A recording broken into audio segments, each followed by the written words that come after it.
находимся на мосту виртуально. Мы находимся на секции культурологии Санкт-Петербургского дома ученых. Сейчас представьте, что мы на берегу Великой Невы, рядом с Зимним дворцом, и с нами вместе вся Россия и Якутск.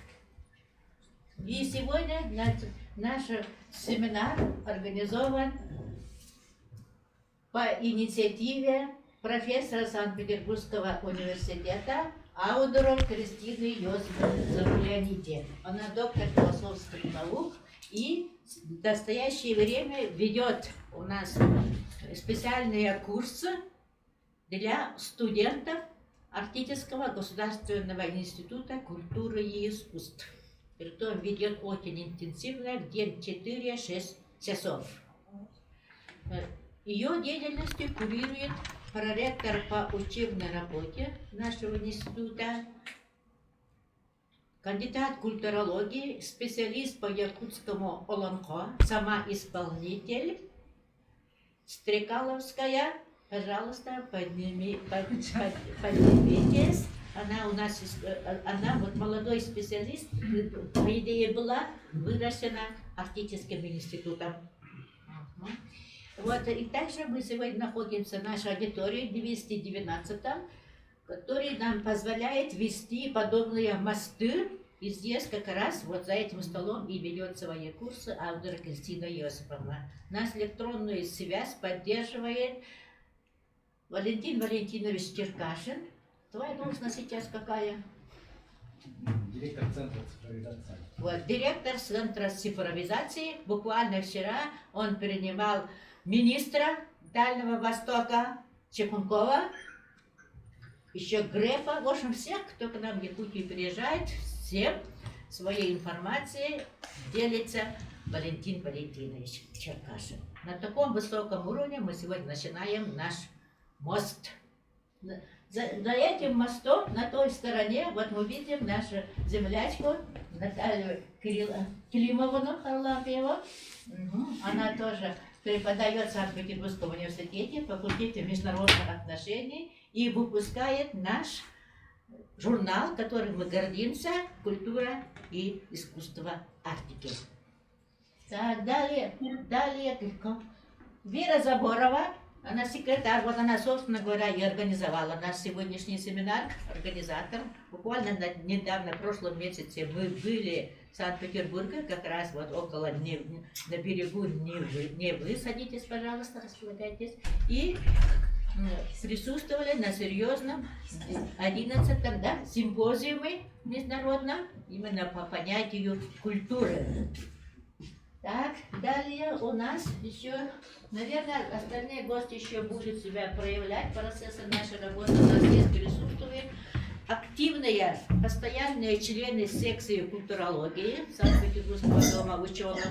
И также те, кто заинтересовался нашей сегодняшней темой. Сегодняшняя тема сегодня у нас будет вести доктор философских наук, завкафедрой философии нашего Северо-Восточного федерального университета имени Максима Кирилловича Амосова Андрей Савич Сабинов. Да. Дело в том, что вот на том семинаре международном, где мы побывали в прошлом месяце в Санкт-Петербурге, его доклад вызвал огромный интерес и желание вникнуть в мысли Андрея Савича. И пользуясь тем, что Аудор Кристина Йосифовна сейчас преподает у нас, вот она вышла с инициативой, которую поддержала вот наш проректор по учебной части, и вывела нас в воскресенье в эту аудиторию. Да. Вот так вот. Интеллект не считается с календарем. И у нас ответственная по науке, вот наша кандидат тоже наук Ажиева организовала вот это наше сборище. Это сборище именно с позицией масштабности. Вот. И так, значит, знакомлю немножко нашу аудиторию с тем, кто здесь сидит. Здесь сидят несколько разных, можно сказать, интеллектуальных групп. Здесь присутствуют, во-первых, наши студенты, магистранты. Чуть приподнимитесь, чтобы вас было видно. Вот. Ага. Наши студенты-магистранты. Здесь присутствуют наши преподаватели. Несколько. Чуть приподнимитесь. Ага. Одна штука. Так, хорошо. Здесь также присутствует тоже приглашенная специально Аудрой Кристиной спикер позавчера проведенной конференции уполномоченный по правам малочисленных народов Севера Сибири и Дальнего Востока Константин Васильевич Роббек. Его доклад произвел... Республики Саха-Якутия. Да, Республики Саха-Якутия. Его доклад произвел сильнейшее впечатление на Аудру Кристину. Она очень хотела, чтобы пообщаться с ним и даже, чтобы он имел возможность присутствовать на нашем семинаре. Также здесь присутствует общественная группа, которая занимается возрождением духовной культуры. Пожалуйста, поднимитесь. Вот, да. Товарищи, которые действительно заняты лучшими практиками наших культурных инициатив. Вот таким образом, и также присутствует специалисты философии, Алексей Пудов, еще кто там есть? Вот, да, это кафедра философии Северо-Восточного федерального университета появилась. Так что вот наше вот такое сообщество, все мы собрались, чтобы сегодня общаться вместе и обсудить актуальные вопросы, которые уже заявлены в повестке нашего дня, нашего сегодняшнего семинара. Итак, значит, сразу предоставляем слово Андрею Исаевичу Савинову. Он огласит повестку нашего дня и начнет спокойно наше общение. Мы не ставим никаких регламентов. И также это живой диалог. Кто хочет спросить на ходу, можно позволить ему включиться, так? Ну, Не надо, да? почему? Ну, Можно, да? можно. Можно. Значит, приступая к сегодняшнему нашему семинару, прежде всего я хочу поздравить матерей России. Вот вашу честь всех прекрасных роз. Все.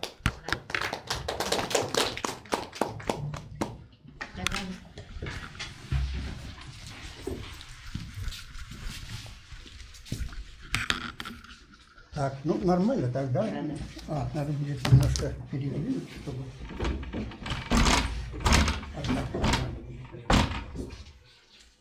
Ну, доску я специально приготовил для того, чтобы я буду использовать якутские слова. Естественно, другим это воспринимается, наверное, сложно, поэтому я буду писать, чтобы не забывалось, так? Ну и перевод сделаем, так? Значит, ну, во-первых, я действительно очень рад, потому что тема, заявленная, не всегда вызывает интерес. Вот сегодня как раз собрались представители нашей творческой интеллигенции. Огромное спасибо, значит, Ульяне Алексеевне. Благодаря вашим усилиям все это дело организовывается так. Ну и то, что несколько печально, что сегодня вот не присутствует так Аудра Кристина Иосифовна, но она с нами, так, она с нами. Ну, тема заявленную вы все прекрасно знаете. Значит, наверное, все получили пригласительные, да, там было написано, там мы несколько не согласовали, так. В целом я все это дело объединил, так, и буду говорить, так. Ага. Ну, мы начнем вот с чего. Если вот схематически, так, значит, вот вы все прекрасно знаете, столетие нашей республики мы в прошлом году справляли, так, и вот в честь этого столетия была выпущена книга, вот эта книга вот так, называется «Философия Кулаковского». Философия Кулаковского. Вот наш разговор как-то вот будет проходить относительно этой книги, потому что здесь работал человек, который действительно решал много интересных задач, к сожалению, его сейчас нет. Значит, ну вот, давайте начнем вот с чего. Ну, Алексея Елисеевича Кулаковского все якутяне знают, так? И старый, и млад, надо сказать, так? Ну и абсолютное большинство людей, конечно, его знает прежде всего как основателя литературы, так? Как поэта, который, в общем-то, написал замечательное произведение «Сновидение шамана». Это тоже, в общем-то, старое поколение прекрасно знает. Ну вот относительно молодежи, что можно сказать? Молодежь, конечно, Алексея Елисеевича Кулаковского знает как автора письма к интеллигенции, якутской интеллигенции, так? Письма. Скажите, чтобы микрофон выключили. Другие, кто не разговаривает. Все, выключили. Ага, все хорошо. Ага. Угу. Вот. Ну, это действительно, значит, интересное письмо, заветное слово, надо сказать, своему родному народу, да, где он, в общем-то, свое пожелание, значит, оставил, да, быть вместе с Россией, быть с русским народом. Вот. Ну, дальше мы будем это раскрывать, почему, как и так далее, да, это не надо воспринимать как своеобразный лозунг, так, за этим стоит очень глубокое содержание, так. Вот. Мы сегодня будем говорить таким образом о философии Кулаковского. О философии Кулаковского. Конечно, в советское время говорить о философии, значит, народа, тем более о философии Кулаковского, ну, невозможно было говорить. По той простой, ну, на это существовали объективные условия, и первая причина то, что в советское время, ну, естественно, была философская система, вы это все прекрасно знаете, люди моего возраста прекрасно знают, мы учили философию в течение 5 семестров в высших учебных заведениях, так? Это диалектико-материалистическая философская система. Научная философия, ну, раз научная всегда воспринимается как правильная философия. Поэтому с этой точки зрения все многообразие философских систем, в том числе и народные философии, воспринимались, ну, как не совсем правильные философии, так? Вот это, значит, надо сказать, как бы первая причина, так? Ну и более того, надо сказать, что теоретики, философы, которые занимались происхождением философии, они, в общем-то, сформулировали положения, ну, которые достаточно, в общем-то, сложные. Так? Ну, вот, например, значит, Арсений Николаевич Чанышев, так? Он сформулировал такие требования. Для того, чтобы философия могла появиться, народ должен, значит, уметь выплавлять железо. Так? Вот, это первое требование. А второе требование, язык народа должен быть достаточно высокоразвитый, обладать потенциалом, ну, формирования таких достаточно абстрактных, значит, понятий. Так? Ну и третье требование, конечно, это вот требование, которое связано с духовным развитием народа. Народ должен иметь метафизическое учение, в котором могли быть использованы эти абстрактные понятия, ну и, в общем-то, это своеобразный показатель духовного развития народа.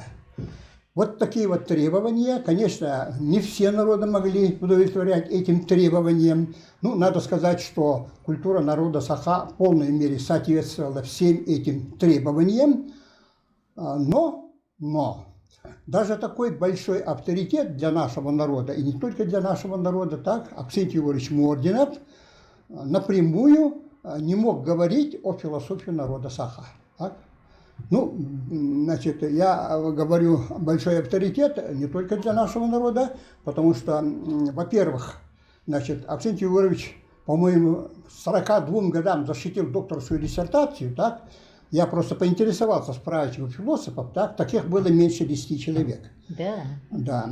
Во-вторых, тема была очень актуальная. Само название темы, так, социалистическое содержание и национальная форма культуры народов Советского Союза. То есть очень актуальная тема. То есть не каждый может, так, я понимаю, там, человек, который занимается там, формальными науками, там, скажем, математикой и так далее, может и в 30 лет стать доктором наук, так, а вот философией, конечно, это очень ранний возраст, так. Ну и для народа Саха, в общем-то, Аксентий Егорович Мординов, это человек, который по его инициативе, значит, вот была организована, ну, у нас был пединститут, он был в 1956 году преобразован Якутский государственный университет. Ну, некоторые пожилые люди могут сразу же сказать, а это что-то не так. Потому что в советское время, конечно, на местах, в регионах главная организующая и действующая сила – это областной комитет партии. Так?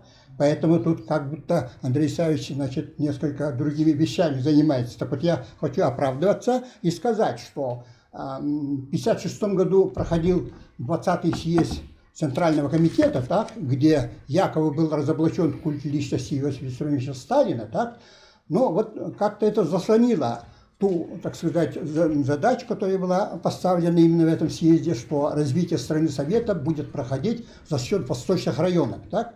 И было решено, значит, создавать огромное количество высших учебных заведений, прежде всего инженерного и технологического плана.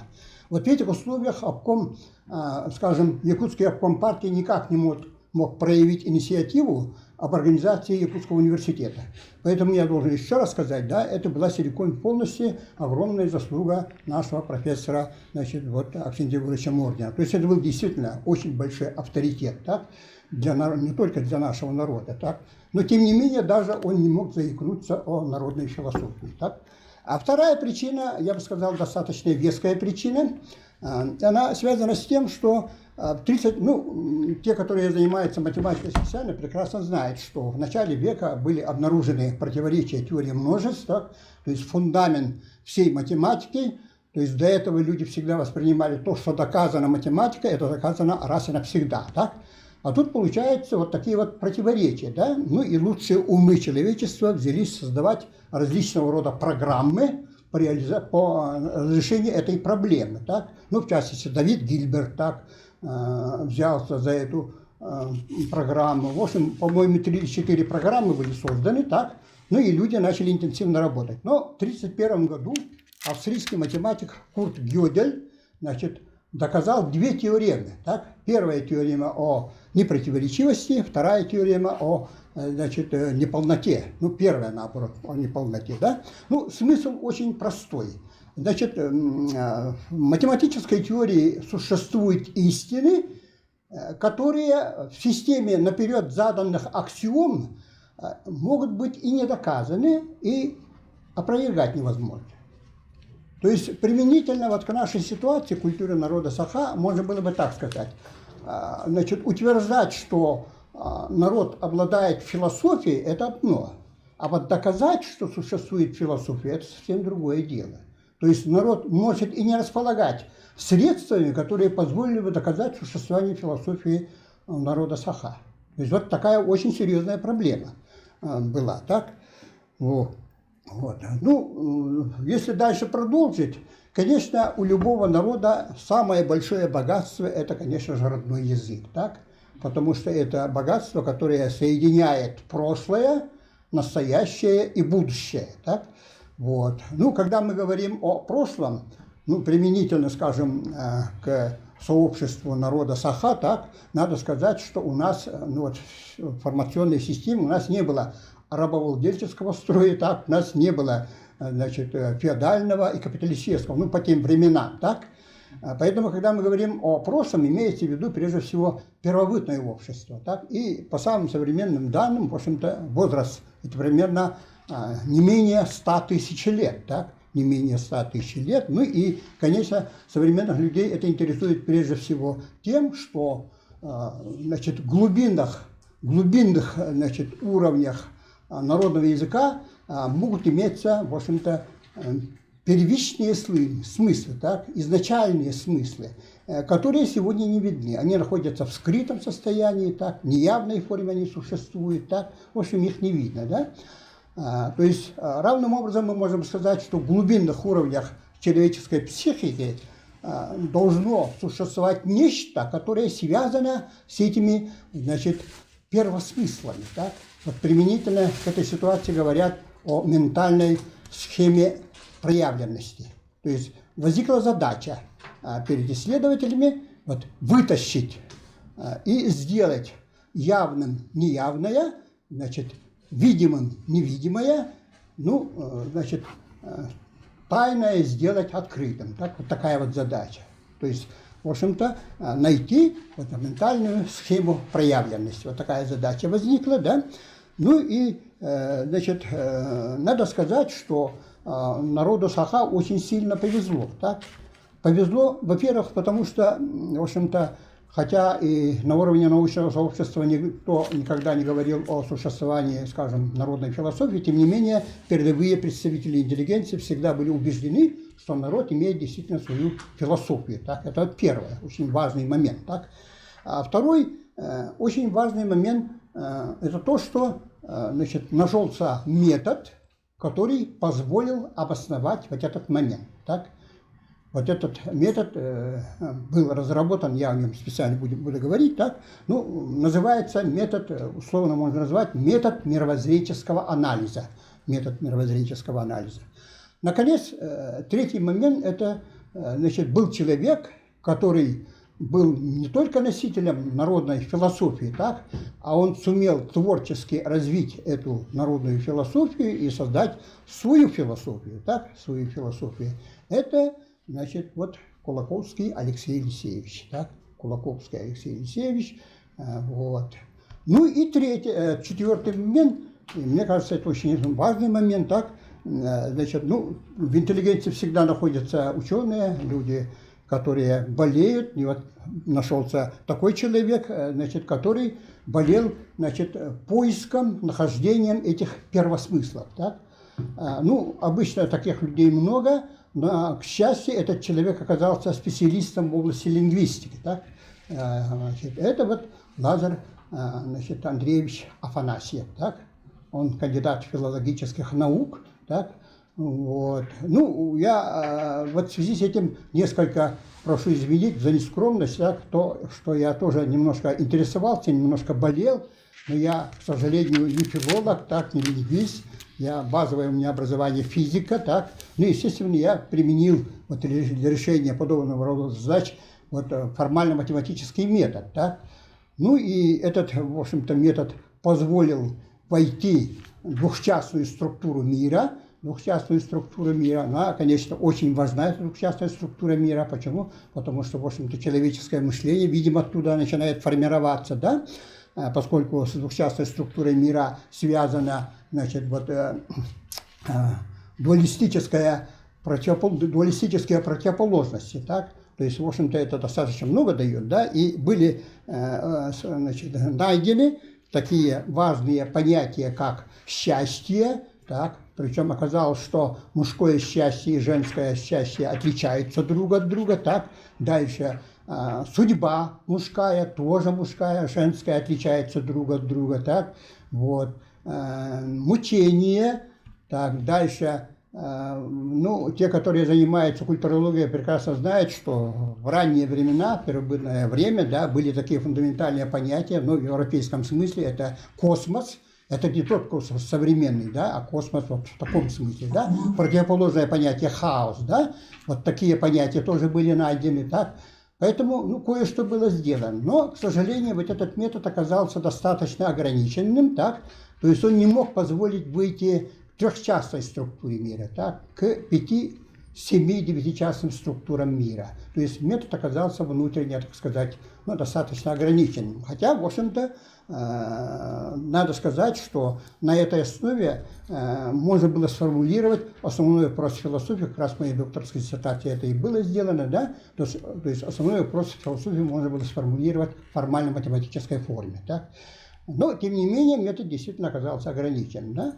И вот как раз, значит, Лазарь Андреевич Афанасьев, вот как раз он поинтересовался, стал интересоваться, и вот надо сказать ему огромное большое спасибо, что он нашел этот метод. Да?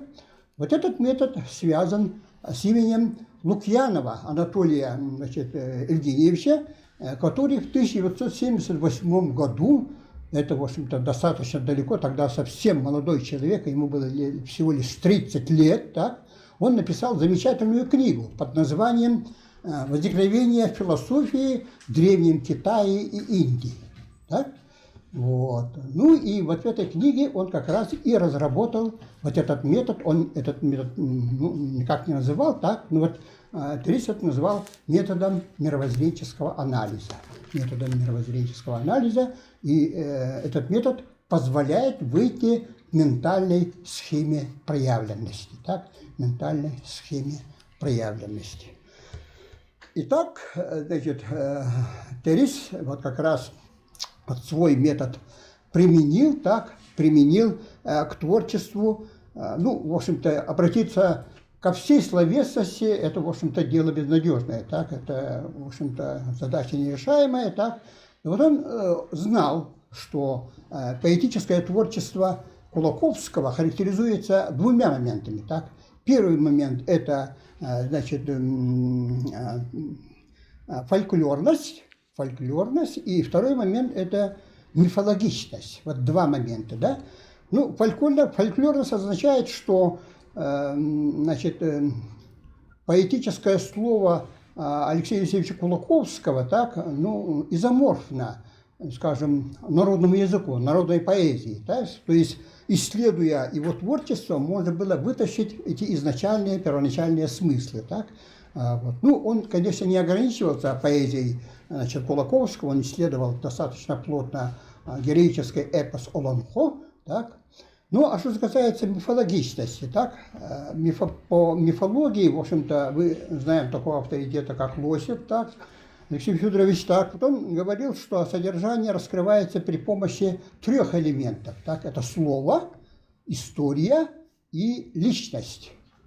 Значит, слово и история они выводят на эпоху соответствующую, так? А содержание личности раскрывается через, значит, антропный принцип. Антропный принцип, ну, что такое антропный принцип? Антропный принцип позволяет как-то связывать человека, то есть человек как-то связан с картиной мира, с мифологической картиной мира. То есть через человека можно выйти к соответствующей картине мира, да? Вот это очень важный момент, так? Ну, я должен сказать, что мы сегодня совершенно естественным образом говорим о духовности Олонхо, но на самом деле впервые на это внимание свое обратил наш Алексей, то есть Платон Алексеевич Оюнский, так? Вообще Оюнский с годами меня все время восхищает, так? Это был человек, который действительно универсальный, так? Это и политический деятель, это человек, который, в общем-то, начинал сбор якутского героического эпоса, и вообще я убежден, что это очень большой мыслитель, так? Вот он впервые на это обратил внимание и увидел, что есть духовные дороги, так? Эпосе, духовные дороги, так? Вот. Ну и как раз Терис, исследуя героический эпос, да, он увидел, что существуют разные, значит, вот, двухчастная структура мира, трехчастная структура мира, так, 5, 7 и 9-частные структуры мира. Ну, вслед за Лукьяновым, так, он все это дело проделывал, да, и он показал, что переход от двухчастной структуры мира к трехчастной структуре мира имеет качественно новый смысл. Именно вот здесь возникают, значит, философские понятия, так, философские понятия, и вот эти философские понятия как раз и были обнаружены. Давайте я запишу, да, какие это философские понятия, да, вот самое первое философское понятие, так, я совсем, аю,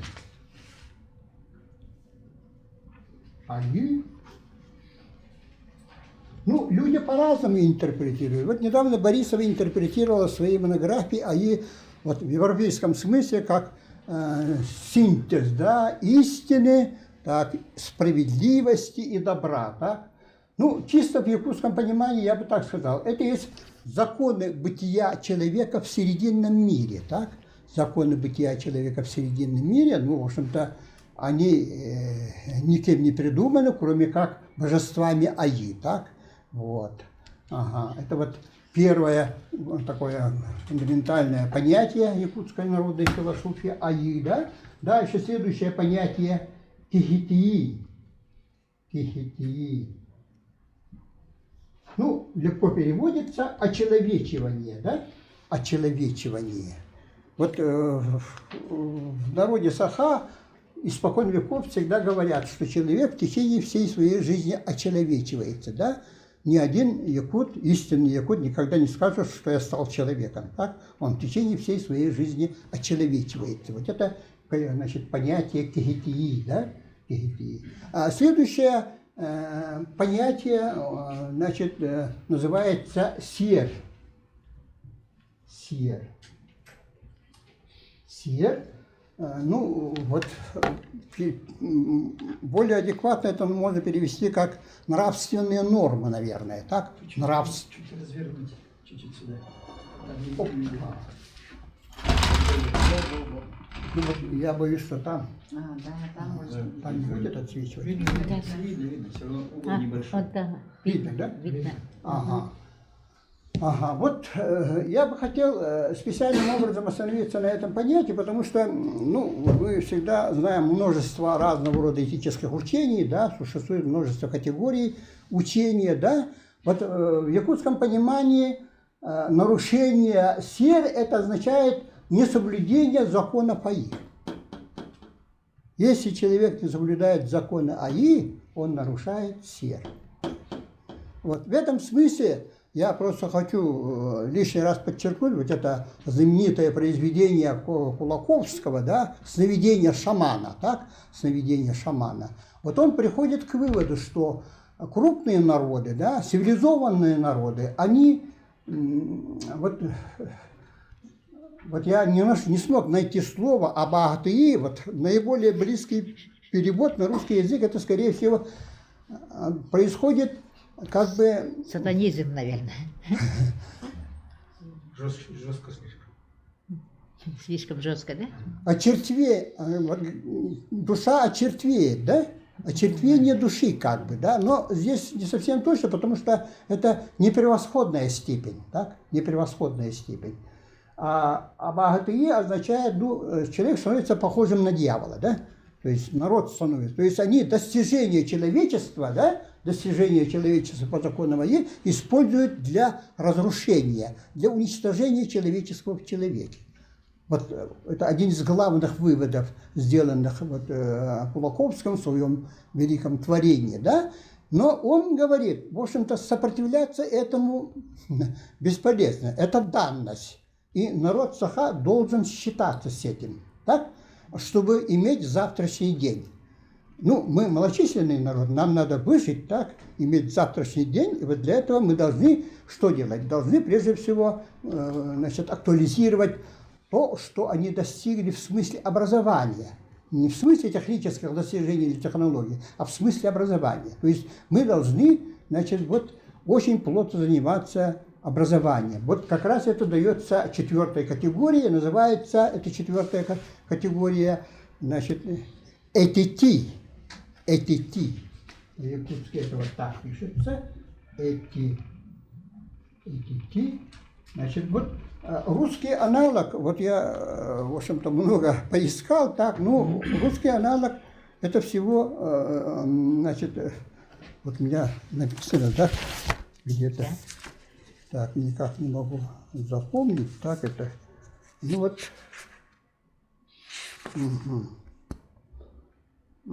сейчас я найду, так, этити это, ага, исповедь.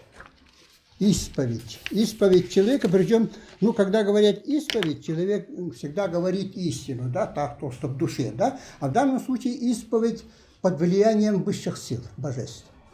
Так?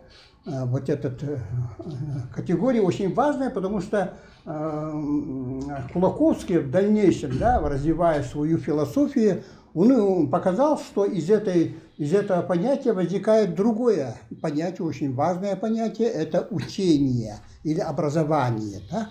Образование. Вот. Вот эти четыре народные категории народной, то есть или понятия народной философии, да, которым, в общем-то, народ Саха пользовался, так?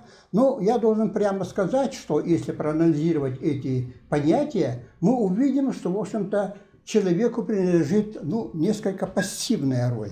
Человек как бы выразитель воли высших сил и не более того. Как-то вот это надо специальным образом подчеркнуть, потому что, ну, нет инициативы со стороны самого человека. Он бы как бы выражает только лишь волю высших сил, да? И вот Алексей Алексеевич Кулаковский как раз развивает свою философию, да, и он вводит новые понятия, да, и у него есть такое понятие. Главное понятие – это ортоолук. Ортоолук.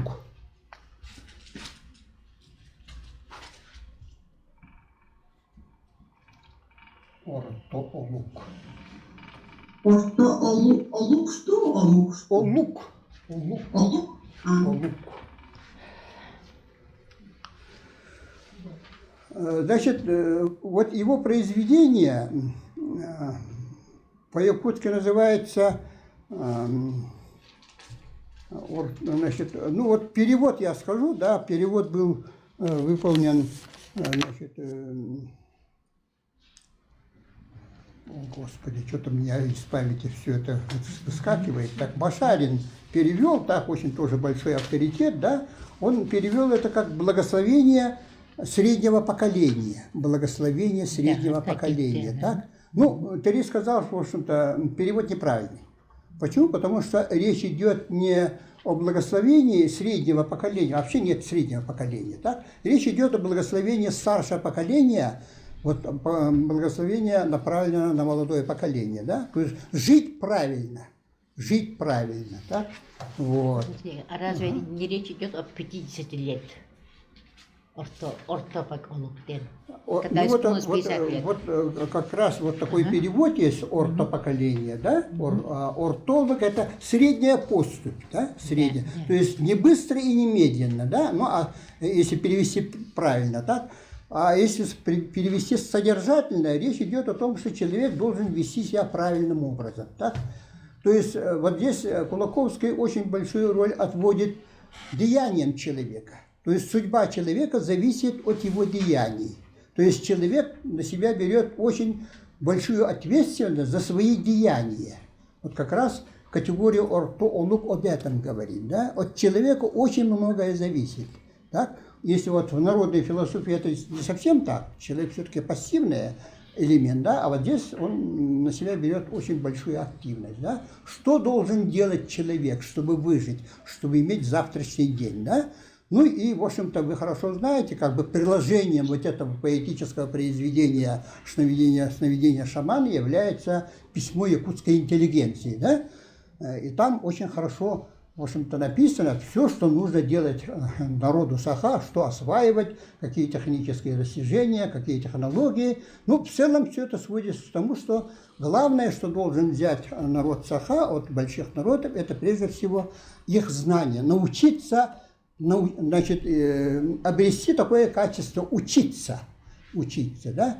Вот это очень важный момент. Почему? Потому что когда малочисленный народ сталкивается с многочисленным народом, да, тут никто не виноват абсолютно. Да? В общем-то, культура малочисленного народа начинает потихоньку разрушаться. Винить в этом многочисленный народ абсолютно нельзя. Это совершенно естественным образом так происходит. И поэтому реакция, бывает разная реакция. Да? Вот первая реакция, ну, интеллигенция, народ как-то вот так вот самозамыкается, чтобы как-то защититься, да? Это абсолютно, так сказать, неправильный подход с точки зрения Кулаковского, так нельзя, это в общем-то, бесполезное дело, так? А вторая реакция, в общем-то, ну, как-то заимствовать те достижения успешного народа, многочисленного народа, приобрести технические, технологические достижения и тем самым как-то выжить. Это тоже, в общем-то, много не дает, так? Третья реакция – это надо внутренне преобразоваться. Надо внутренне, то есть своеобразные мимикрия, да? Но это тоже не тот путь. Почему? Потому что это не всегда может удастся, так? Потому что, ну, вы прекрасно знаете, в общем-то, европейская ценность свобода, в общем-то, сегодня владела всеми нами, так? Мы хотим свободы, да? И вот в этих условиях внутренне преобразоваться, ну, кто захочет, так? Это тоже не тот путь. И вот Кулаковский как раз вот на основе вот этого понятия ортокуолук, да, выдвигает на первый план образование. То есть образование необходимо для того, чтобы, значит, вытащить внутренний потенциал, да, реализовать свой внутренний потенциал. Вот таким образом решить свои проблемы. Вот этот момент очень важный момент. Почему? Потому что иногда идет произвольная интерпретация, значит, вот как раз того, о чем говорил, значит, Кулаковский, да, да, значит, преобразование, да. Вот здесь как раз надо очень осторожно подходить к этим вещам. Почему? Потому что Алексей Алексеевич Кулаковский, изучив состояние своего народа, да, пришел к выводу, что в народе идут, с одной стороны, жизнеутверждающие процессы, так? Это понятно, да? Такие процессы действительно имеют место. А с другой стороны, идут процессы застоя и разложения. Вот как быть в этой ситуации, да? И вот он оставляет, как бы свое учение, да, которое включает 3 поэтических произведения. Первое – это «Сновидение шамана», где он ставит проблемы, так, как быть, как жить, так. Второе поэтическое произведение – это вот «Ортолук алгыга», да, «Благословение среднего поколения», да. Ну и третье произведение, к сожалению, вот первые 2 произведения, когда с людьми общаешься, люди в основном знают. А вот третье произведение как-то на это не обращает внимания. Это очень серьезное произведение, называется «Наступление лета», где он указывает, что надо идти по пути Аи. По пути Аи, да? Вот я здесь хочу обратить ваше внимание вот на какой момент, так? Я вот, когда выступал в Санкт-Петербурге, говорил о том, что вот отличительная особенность представителя народа Саха – это вот душа, да, которая имеет как бы 3 части. Боркут, Салгынкут – это, в общем-то, опирается на практический опыт жизни человека в Срединном мире. Значит, один человек – это обычный человек, без всяких там способностей, другой – это шаман, удаганка, да, то есть они, в общем-то, знают, что душа человека может отделиться, да. Ну и третья часть – это мать-душа, якут, это изначальные знания, то есть знания, которые получены как бы от высших, значит, божеств, так, божеств Аи, да. Что из себя представляет якут? Вот мы все знаем, все прекрасно понимают якут с 3 кут, да, но многие, к сожалению, не знают, что на самом деле содержательно якут – это есть 9-ричный путь. 9-ричный путь. Аи-саната. 9-ричный путь – это 9 небес, значит, там божества, они как бы создают программу жизни человека Срединного мира. Да? Вот это предельно такой сжатой, компактной форме просто называется якут. Да? Якут. То есть изначальное знание. Вот я не знаю, насколько это люди восприняли, в Санкт-Петербурге я вам показывал 2 мыслителей. Так? Один мыслитель – это роденовский мыслитель, вы все прекрасно знаете скульптуру, да, вот сидит там человек вот в такой форме, да, ну сразу видно, не надо иметь много ума, что он действительно думает о проблемах, значит, экзистенциальных, да, вот кто я, зачем я живу, для чего я живу, что я, в общем-то, должен делать и так далее. Обычные экзистенциальные вопросы, да, а вот наш, значит, скульптор, значит, Эдуард Пахомов, он создал скульптуру, значит, народного певца Сергея Зверева, да, тоже сидит, я это называю якутский мыслитель, так? Вот он радикально отличается от роденовского мыслителя, да? Он тоже вот так вот сидит в своеобразной форме, да, тоже размышляет, тоже думает. Ну, сразу видно, да, по крайней мере, представитель народа Саха, видно, что он думает, как, в общем-то, прокладывать путь жизни, да, как реализовать, значит, 9-ричный путь жизни, да, то есть 2 радикально разных мыслителя, да, 2 радикально разных мыслителя, да, и вот сегодня как раз вот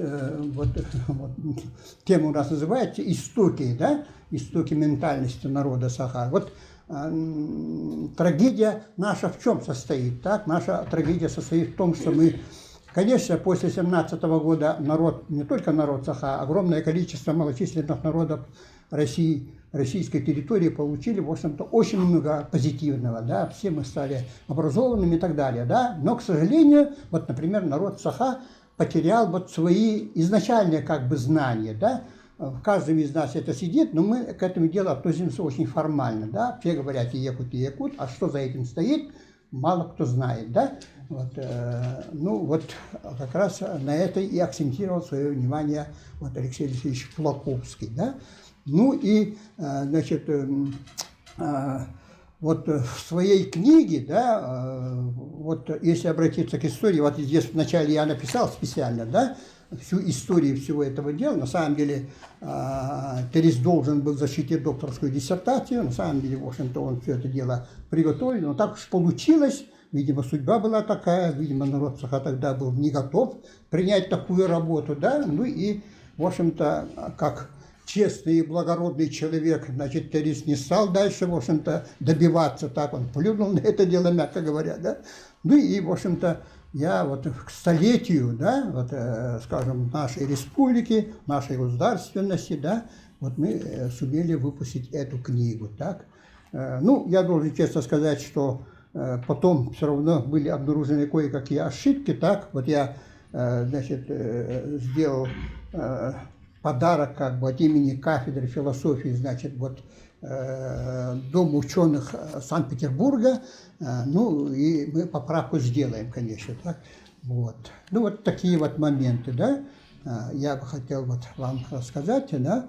Ну и если какие-то вопросы есть, здесь очень много интересного, так, кучу вопросов можно задать, так, ну и очень приятно, что Аудра, значит, Христина Иосифовна очень интересовалась этой работой. Она, к сожалению, вот сегодня нету, но вот у нее стоит перед собой четкая задача, да, она как бы предлагает третью программу в истории человечества, да, когда философия действительно может оказать реальную помощь, то есть выйти за пределы самосознания и оказать реальную помощь всем культурам, да, то есть речь идет о создании, ну, в терминологии Густерля, это, значит, есть такое фундаментальное понятие жизненный мир, да, и вот надо, значит, вот значит, раскрыть содержание жизненного мира при помощи таких называемых эдетических понятий, да. И вот, конечно, сегодня перед каждой культурой, скажем, и не только России, а вообще перед всеми культурами стоит такая задача, да, реализовать вот эту часть с тем, чтобы впредь могла возникнуть общая наука о культуре. Да? Действительно, вот мы говорим культурология, но, к сожалению, это название далеко не отвечает своей форме. Да? Нет общей теории культуры. И вот как раз Аудра Кристина Иосифовна занимается плотно этими вещами, так, и дай Бог ей добиться успеха. Так. С нашей помощью.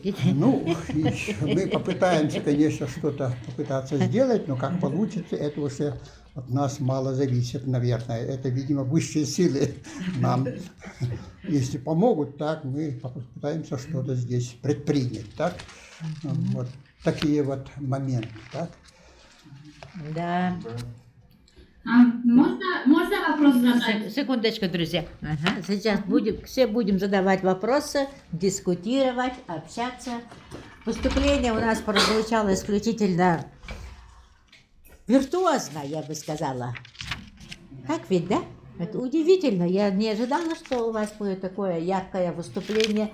Учить, сочетать европейское мышление с нашим традиционным народной философией, как это выразился, и при этом это структурированно дать как физик, и при этом актуализировать это под сегодняшние наши мировоззренческие задачи. Что здорово, да? Ну ладно, я не буду говорить, но хочу просто сказать, кто у нас сейчас на связи. Кто у нас сейчас на связи? У нас это записались у нас Балакина Елена Ивановна, Барнаул, есть? Барнашова Елена Вячеславовна, Томск, есть? Гурьянова Галина Геннадьевна, Салехард, Кириллина Александра Михайловна из Чурапчи, Коленова Марина Егоровна из Санкт-Петербурга, Коробейникова Лариса Александровна из Томска, Масалова Любовь Михайловна, знаете, да, председатель совета, воспитанники тут сидят ее. Санкт-Петербург, Герзена, Тишкина Анна Григорьевна, Санкт-Петербург, тоже очень интересная кадр, мы с ней общались. Санкт-Петербурга. Вот Харлампьева у нас вот наша вот здесь, Хлебов Александр Алексеевич, Крымский федеральный университет, и Сухие в Варах, это московский наш коллега, он тоже должен к нам приехать читать лекции, доктор философских наук, гражданин Ливана. Вообще, наверное, еще и здесь есть. Я вижу, что и другие фамилии. Еще Круглова Лариса Константиновна подключилась, доктор философской наук, Санкт-Петербургская морская академия. Она вела нашу секцию. Да, она вела как раз нашу секцию. В общем, все замечательные люди у нас. Так что мы вам представляем наш экран и предлагаем сейчас начинать с вопросов как присутствующих, так и тех, кто на нашем живом мосту. Итак, порядок. Кто хочет задать вопрос? Пожалуйста. А виртуально можно? Виртуально можно задать вопрос? Разумеется. Представляетесь и задаете вопросы четко, так как сейчас выступал сам докладчик. Добрый день, коллеги. Я хочу поздравить вас с таким замечательным открытием выездного семинара и приветствовать вас из Томска. Профессор Томского государственного университета, доктор философских наук Коробейникова Лариса Александровна. У меня вопрос такой к докладчику. А вот вы как физик, поскольку представитель точных наук, как определяете народную философию? Потому что вот я занималась альтернативными концепциями культуры, и как раз народная философия, народная медицина, кустарная наука, кустарная медицина, там определялись такими философами, как Теодор Розак, Маркс Хоркхаймер, представители Теодора Адорно, представители франкфуртской школы, западной традиции. Вот эти вот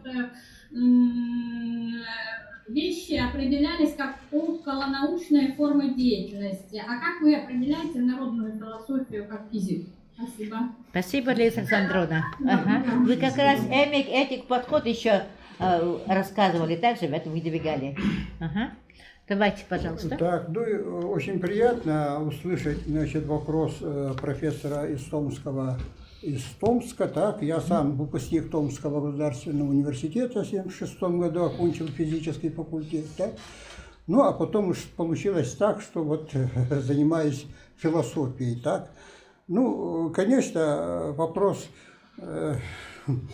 я думаю, что это действительно томский вопрос, так, томский вопрос, как определить народную философию, так, вот, скажем, вот, научной как бы философии, да. Ну, я попытаюсь ответить тоже как физик, так. Значит, когда мы говорим физика, когда мы говорим математика, конечно, каноническая форма представления знания – это научная теория, так, а теория всегда строится на постулатах, на аксиомах, так. Ну, а народная философия, так, ну, все-таки вот эти основополагающие положения, конечно, можно придумать, но они задним числом, как бы, да, то есть у народа Саха традиционно, испокон веков, значит, существовало вот якутский героический эпос, где-то около 170, не все изучены, так, ну и параллельно, так, не потом, не после, так, а параллельно всегда, видимо, существовало осмысление героического эпоса, так, это называется учение Аи, так. Вот мы, к сожалению, к своему стыду не знаем возраст эпоса, возраст учения Аи, но я думаю, что это много-много тысяч лет, так. Ну и, в общем-то, эти значит, произведения были в письменной форме зафиксированы после 30-х годов благодаря деятельности Оюнского, то есть они, в общем-то, оказались, их можно читать, ознакомиться, да, и вот эти как раз понятия, да, Аи, там, Тихити, Сери, Тити, вот эти понятия оттуда взяты, эти слова, да, то есть это не современный человек придумал, и вот давайте вот так, да. Ну вот я бы так, я не знаю, вас удовлетворил или нет, но вот я так понимаю. Может, мы сразу позволим Ларисе Константиновне высказать свое мнение? Фольклор народный. Нет. Сейчас спросим. Лариса Константиновна, раз вы задали вопрос, надо полагать, у вас есть свой вариант ответа. Можете поделиться?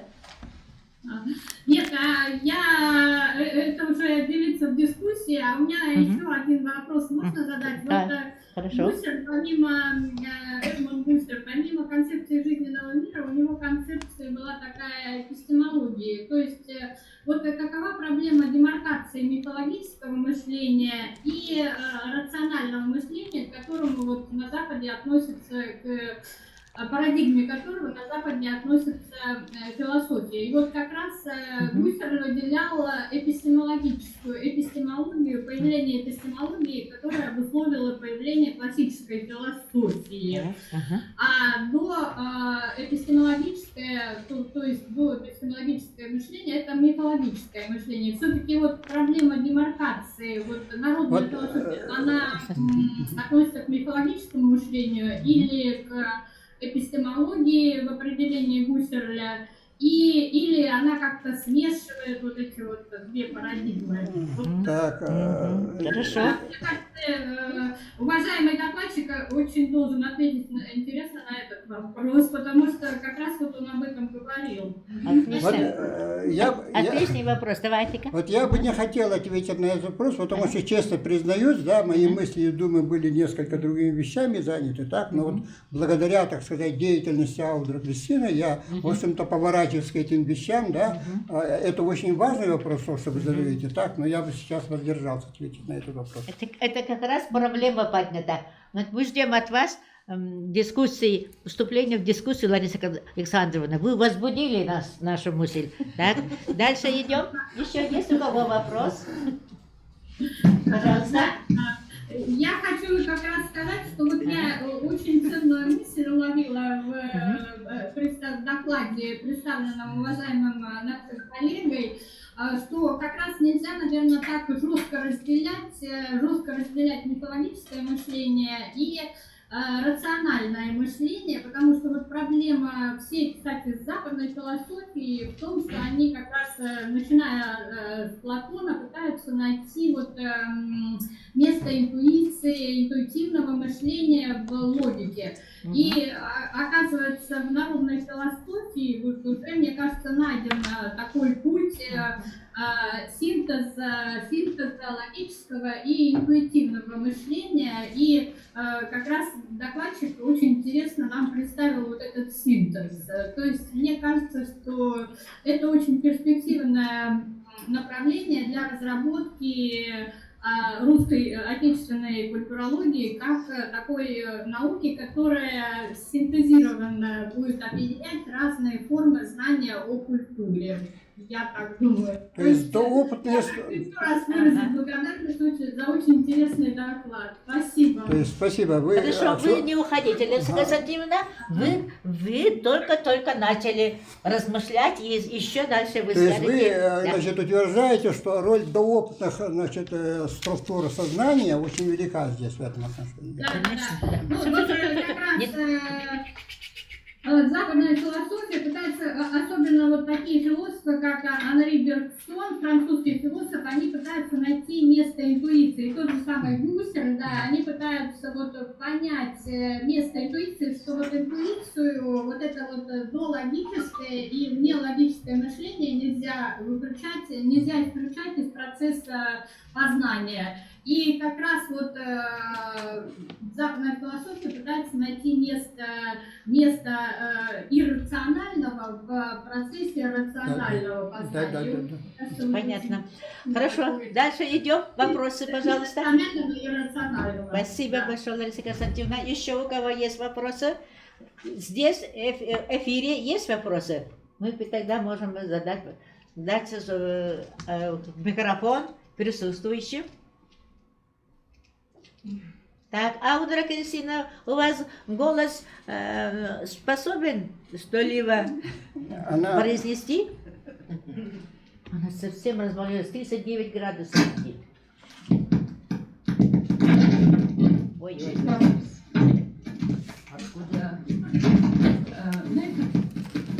Она... Елена Вячеславовна Барнашова.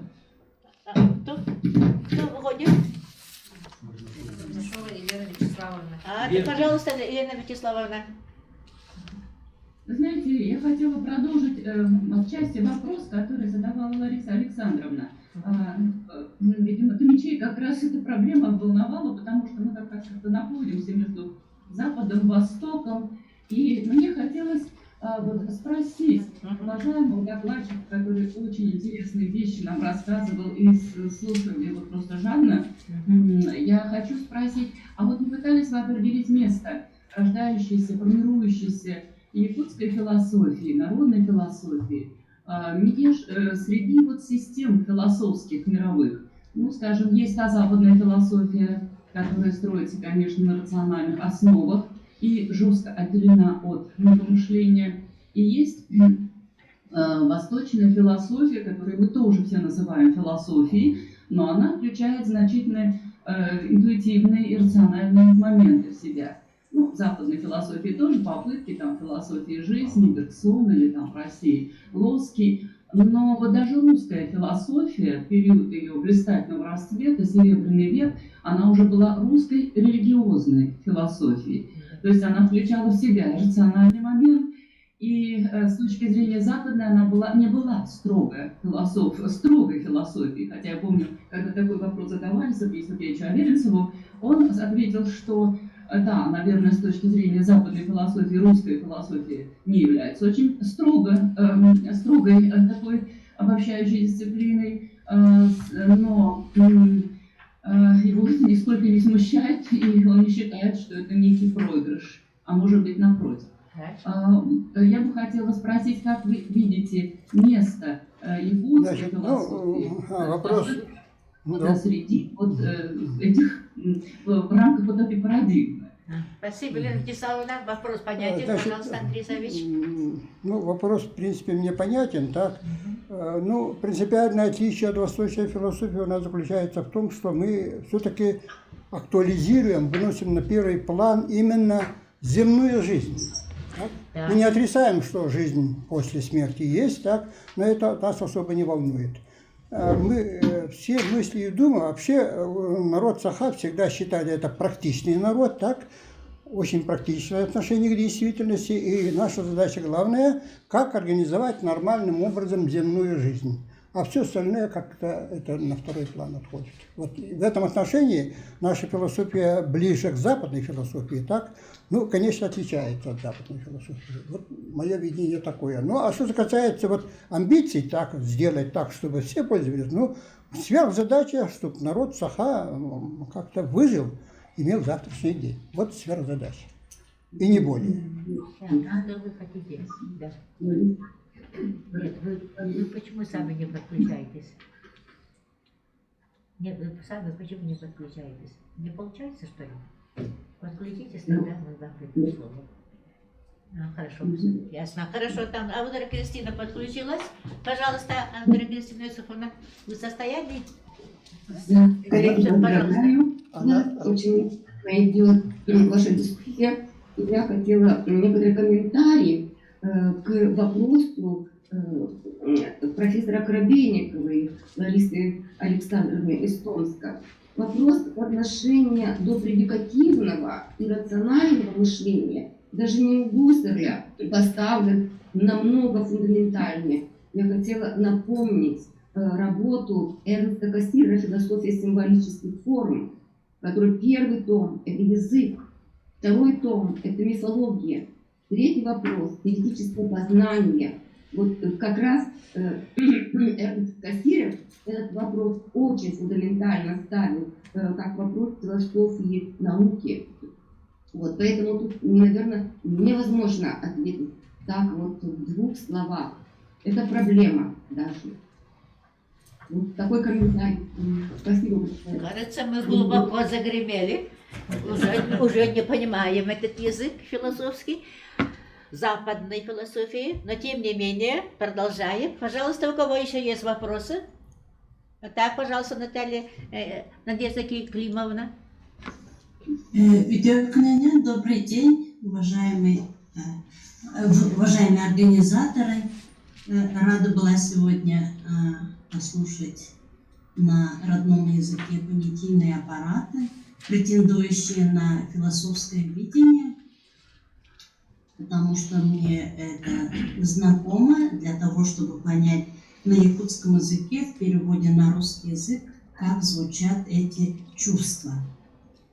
Ну, в первую очередь от всей души хотела бы поздравить с тем, что именно осмысление этой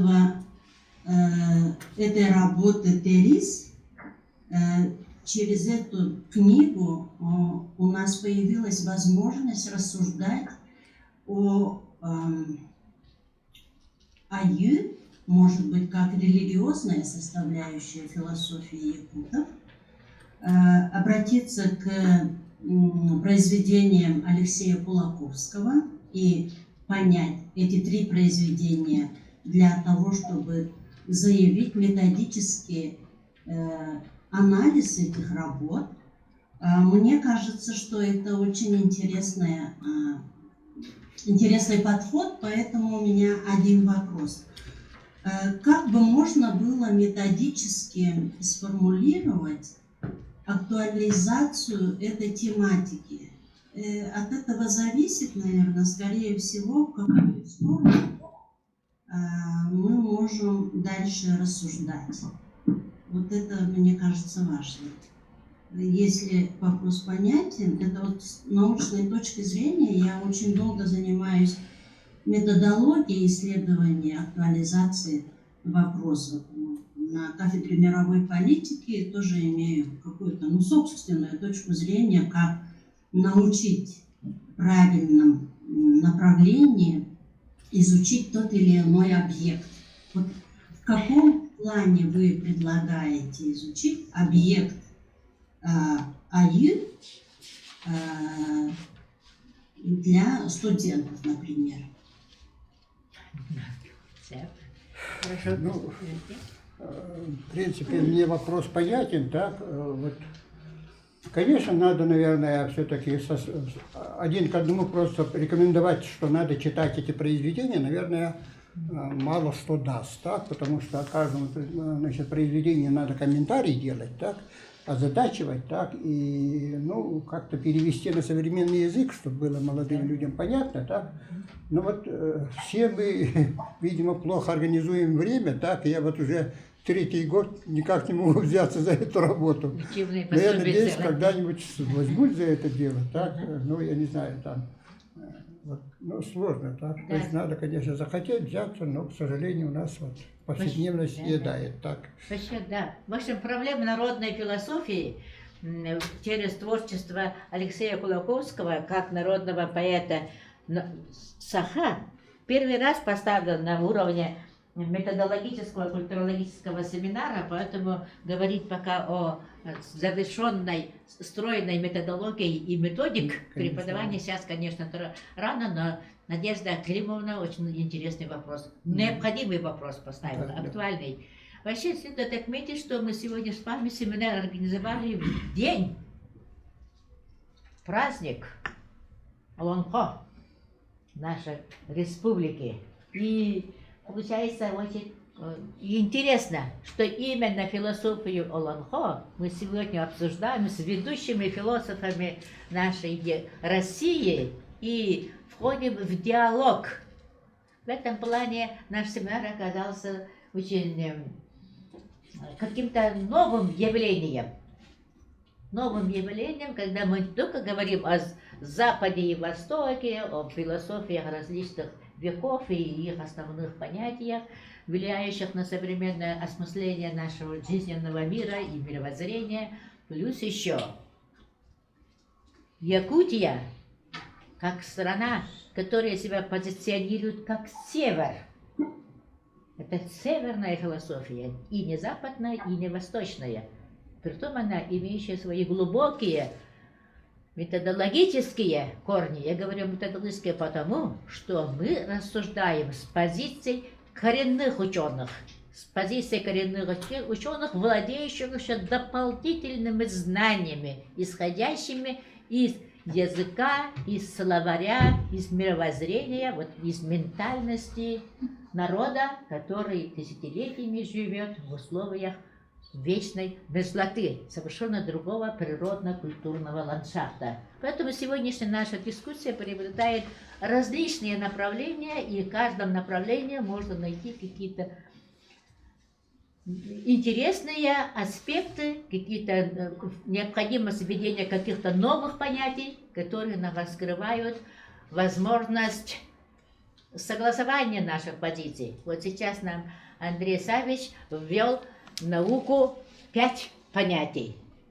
5 понятий, содержание которых им еще предстоит написать языком, понятным для своего философского сообщества и тех, кто интересуется гуманитарными проблемами всего даже человечества. Так, еще у кого Так, есть я вопросы? поправку хочу сделать. Да, Это не пожалуйста. мною введено, это как Да, раз я понимаю. Терес это Нет, это ввел, они так. есть, но вы вводите в данный момент, вы стоите и вводите Ну, эти понятия как категории философские.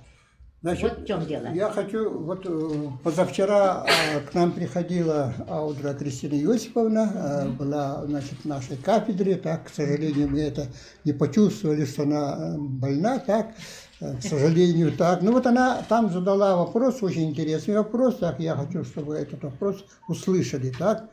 Ага. Значит, вот Лотман предложил, значит, интересный способ моделирования коммуникационного акта, в котором следует учесть две, значит, позиции целостные, так, это вступающие в диалог, значит, но эти целостные позиции еще должны быть выражены. Как вы думаете, возможно ли реконструкция региональных антологий, значит, Долганов, Юкагиров, Эвенов, Чукчей? Я специально это озвучиваю, потому что здесь наверняка есть представители гуманитарного института, института малочисленных народов Севера. Конечно, мне, например, ответить на этот вопрос сложно, но, тем не менее, у нас имеется достаточно мощный научный архив, так, и соответствующие представители могут обратиться, наверное, так, и, в общем-то, могут вытащить, наверное, да, с тем, чтобы действительно построить вот региональную антологию, да. То есть это вот как бы задача звучит, да, для особенно представителей научного сообщества нашей Якутии, так, что имейте это в виду.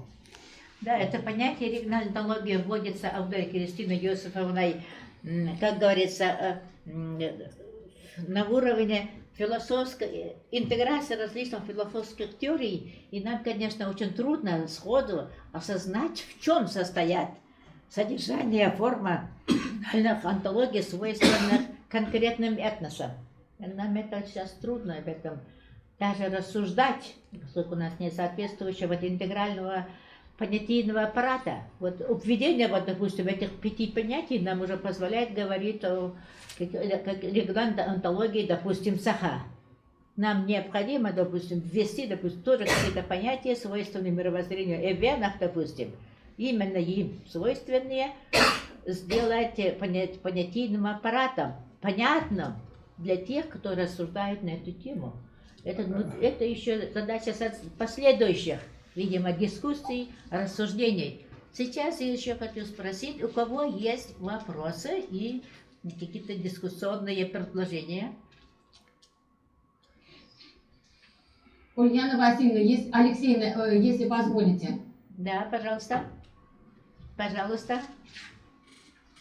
Даем вам слово, пожалуйста. Ага. Добрый день, уважаемые коллеги. Ольга Михайловна, профессор Томского государственного университета. Наверное, я завершу череду вопросов от нашего вуза, особенно приятных и вызывающих ностальгию у Андрея Савича, как выпускника Томского университета.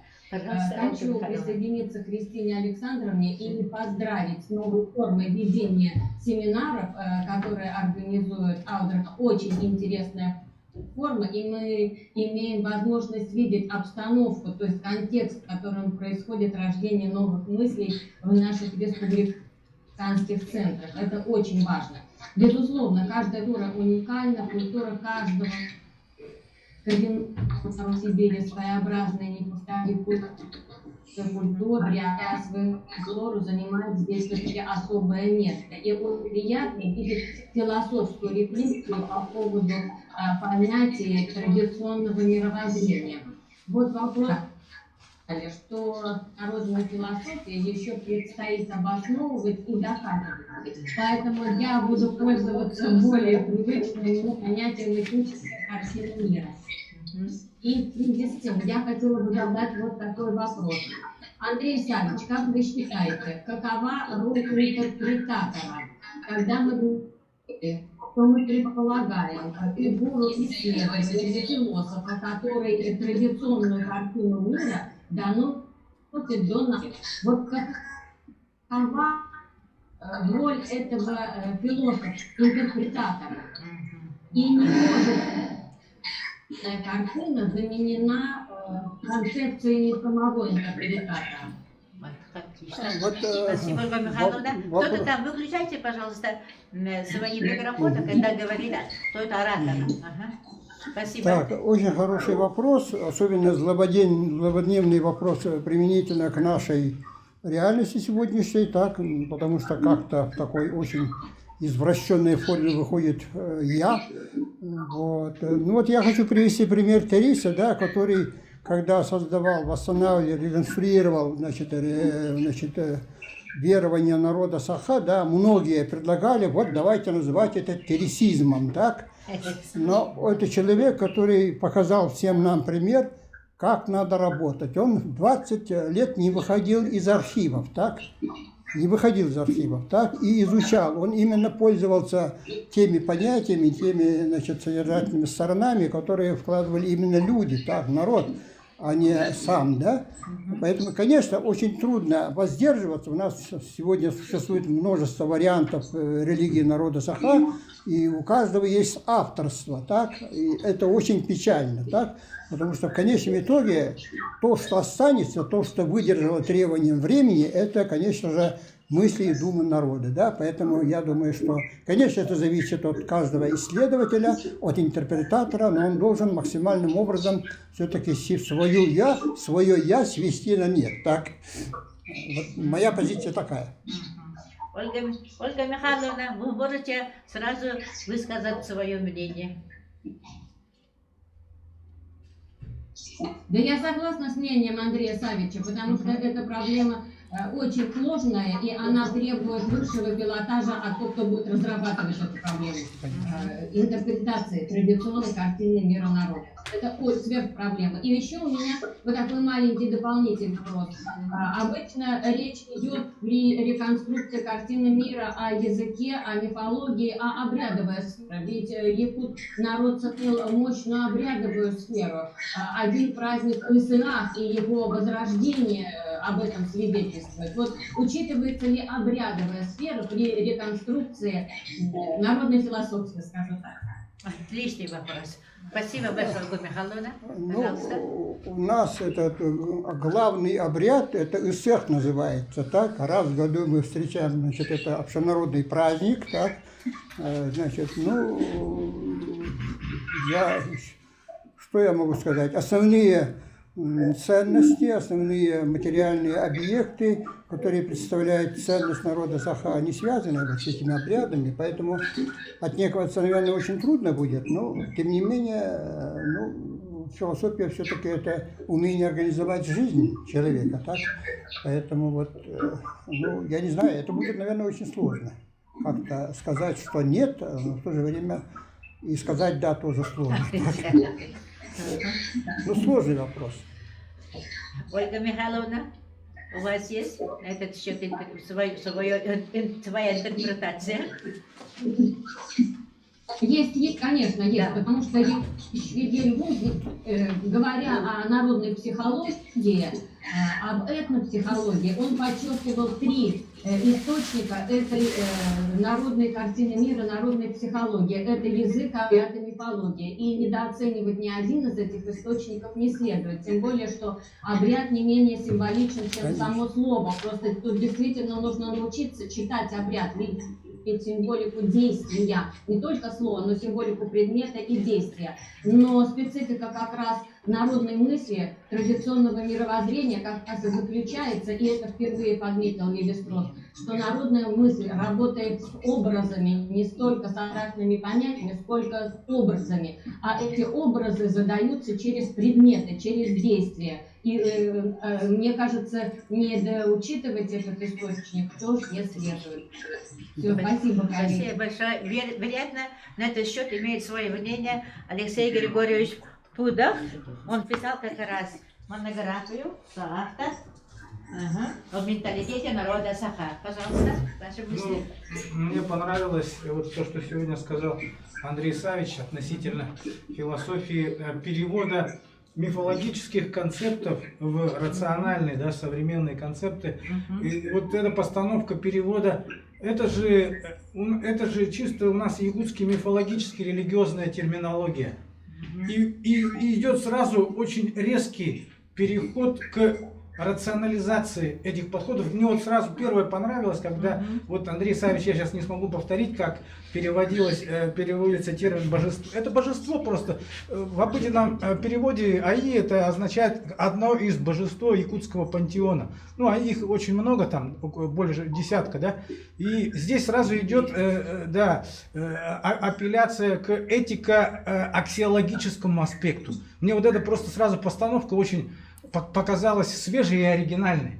Потому что эту книгу я, к сожалению, еще не смотрел. Вот мне придется ее сейчас посмотреть. Она очень интересная, потому что, слушайте, вот может быть мы, северяне, здесь единственные этносы, которые одной ногой все-таки в традиционном обществе, а это мифологическое сознание, а другой ногой одновременно рационально современным понятийным аппаратом оперируют. Вот, может быть, другие культуры, утратившие свои этнические корни после многолетних веков, мировых, прохождения через мировые религии и так далее, вот это утратили. У якутов, по крайней мере, я могу сказать, вот это очень живо. И сейчас еще идет этот процесс ренессанса, и нам как бы вот эту всю терминологию заново возвращает. И мне кажется, здесь еще есть один методологически интересный аспект, когда мы можем вот эту изоморфность искать на уровне символического. Вот здесь сегодня прозвучали о символических формах Кассерера, да,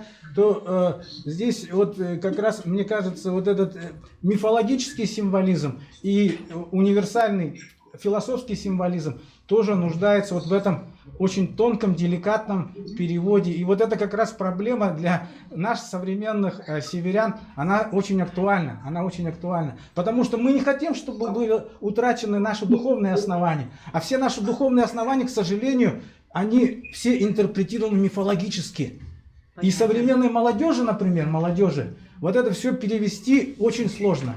Поэтому эта задача вот перед современной якутской философией, она и стояла, вот как раз, и будет стоять. Поэтому Андрей Савич вот очень интересную тему развивает, и вот они молодцы, что вот как раз, вот может быть, могли бы утратить вот такие труды, да, а мы их возрождаем. Так что очень интересный семинар, и я желаю удачи. Видите, еще будете говорить. Не прощайтесь. На мой взгляд, на самом деле. Кстати, вот буквально мы позавчера провели большую конференцию о восстановлении имени репрессированного первого философа, то есть первого профессора из рода Саха Георгия Григорьевича Колесова. И тут я обнаружила, мы даже одинаковые понятия используем на языках разных научных дисциплин. Просто потрясающе. Вот я кандидат психологических наук. И мы организовали выставку, название которой мне архивисты проговорили на слух по телефону. И я без тени сомнения написала название выставки «Жизнедеятельность профессора Г.Г. Колесова». Все, программа пошла, все напечатано. И мне звонит директор Национального архива. Это ошибка, говорит. Какая? Надо было написать «Жизнь и деятельность профессора Г.Г. Колесова». Это разные вещи. Жизнь и деятельность, а не жизнедеятельность. У нас психология жизнедеятельность, хоть насекомых, хоть людей. А тут, оказывается, у политических личностей отделяется жизнь от деятельности. Понимаете? Поэтому разрабатывать понятие – это самое сложное и самое необходимое, когда мы должны говорить на одном языке. Вот теперь, вот сейчас он только что, Андрей Савич, переводил АИ, Я уже не согласна с этим переводом. Мне, как психологу, даже, может быть, и социологу, хочется понять это аи как творящий дух. Высший разум, который сотворил все, что мы видим. Творящий дух, аи, создатель. Создатель, а не там какое-то божество отдельно взять или что-то подобное. Поэтому междисциплинарное понимание вводимых в науку понятий требует специальных общих усилий. Так ведь, да? Я хотела бы сейчас дать слово Зое Андреевне Старикаловской. Почему? Не потому, что я преклоняюсь перед должностью проректора по образовательной деятельности нашего института, а потому, что она у нас Олонхосуд. Человек, который вот как раз аи творит Олонхо. При этом буквально на днях состоялись дни народов России в ВДНХ. И там наш институт, представляя Зоя Андреевна, и давала мастер-класс, что есть Олонхо. Какой смысл и какие ритуалы и действия, вот как сейчас говорила Ольга Михайловна, обряды. То есть наше мифологическое сознание было представлено на этом всероссийском форуме и при этом получила очень сильную поддержку. Расскажите чуть-чуть, Зоя Андреевна, о вашем триумфе. Налобное место. Спасибо, Ольга Алексеевна, так спонтанно. 12. Да, тут, да. Так спонтанно. Ну, во-первых, У хотела нас бы... семинар спонтанный, никто здесь Хотела не бы готов. поблагодарить присутствующих, что вызвал интерес наш научный семинар, и что так много людей со стороны к нам сегодня присутствует. И от имени руководства, от организаторов мы бы хотели вас поблагодарить сначала. Ну, тема очень интересная, очень живой и открытый разговор идет. Я, кажется, на таких семинарах первый раз, Ульяна Алексеевна. Ну, вот выездной же Санкт-Петербургом, это мы тоже все впервые здесь находимся. И, кажется, подключенных тоже очень достаточно много из разных уголков России. 12 ноября на ВДНХ состоялся Дни Якутии, и наш институт участвовал в 3 секциях. Это Сарглана Семеновна Игнатьева, наш ректор, участвовала в 2 секциях по креативной индустрии, так как наш институт с прошлого года работает в программе академического лидерства «Приоритет 2030». Поэтому у нас есть стратегическая программа «Культурный код. Школа креативного будущего». И к 30 году наш институт культурный должно превратиться в креативный университет. В целях этого сейчас и мы работаем. И я вела семинар-практикум для 120 школьников московским, ну и для гостей на тему «Современный исполнитель эпоса, хранитель традиций». Тема мне очень близка, так как я с малых лет сама исполняю эпос Лонхо и также исследую эпос. В 2020 году защитила кандидатскую диссертацию на тему «Современные культурные практики сохранения Лонхо в Республике Саха-Якутия». То есть какими сейчас формами, культурными практиками мы сохраняем эпос Лонхо. И так как там была целевая аудитория, это для школьников, безусловно, и подготовка к данному семинару была такое базовое, да, что означает Лонхо, какие там 3 мира, как называют исполнителя Лонхо, Аланхасута, такого рода у нас состоялся семинар-практикум. В целом, если сказать, по сохранению эпоса, так как и сейчас Андрей Савич тоже выделил это, да, что у нас мировоззрение вот по АИ, это все равно философия народа Саха актуализируется, основывается на якутский греческий эпос. Сейчас мы говорим, культурологи и энтузиасты, так скажем, да, Олонхо, что наш Олонхо жив, и не только вот через исполнителей, да, от Олонхо черпают многие творческие люди, много идей. Это художники, это режиссеры.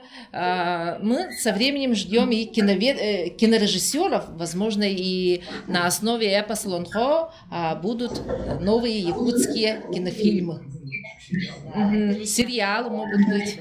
Ага. Совершенно верно. В общем, научно-образовательная парадигма нашего Арктического института культуры и искусств состоит в том, что мы сочетаем вот рациональные образовательные парадигмы нашей методологии с мировоззрением, мировидением наших коренных народов, потому нам видение Аудри Кристины Йосиповны об оригинальной антологии наиболее представляется перспективным и методологически для нас очень востребованным. Нам очень важно развивать наши мифологические мировидение, сохранить, более того, вот, сделать это видение основой нашего профессионального образования в сфере культуры и искусств. Вот это очень... Поэтому мы сегодня этот вопрос именно обсуждаем в стенах нашего института в рамках нашего завоеванного нами гранта «Приоритет 2030. Дальний Восток», где мы создаем новые образовательные профессиональные программы, в котором было бы интегрировано не только общие философские постулаты, основания, но и вводились бы в научный, профессиональный оборот наши культурные, духовные ценности и интеллектуальные ресурсы этнические. Поэтому благодарим Ольга Михайловна и Лариса Константиновна, что вы обратили внимание вот на эту стыковку, как она будет происходить. Это как полет в космос. Вторая скорость, третья скорость, как они будут подниматься. Спасибо большое. Теперь я хотела бы в нашем диалоге подключить еще и кафедру философии Северо-Восточного федерального университета и попросить Леонида Григорьевича Сафронеева высказать свое мнение. Мы на самом деле впервые разговариваем с нашими собственными же философами в стенах нашего института. Будьте добры, пожалуйста, поближе к экрану.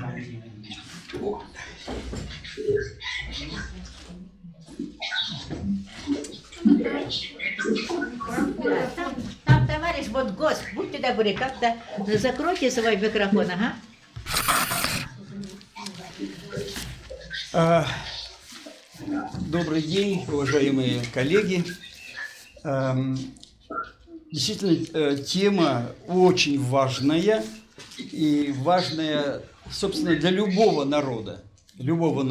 Потому что сверхзадача любого народа, собственно, осознать самого себя. То есть субъектом здесь выступает этнос, но этот этнос может существовать только тогда, когда он себя осознал. Вот я так понял, что Андрей Савич как раз посвятил этому наш сегодняшний доклад. И я вот хотел бы ему сразу задать вопрос, но отвечать не надо, я попытаюсь предложить ему свой вариант. Вот почему-то, значит, есть какое-то общепринятое такое мнение, что если народ маленький, то он обязательно должен раствориться в большом народе. Мне кажется, это тезис сложный.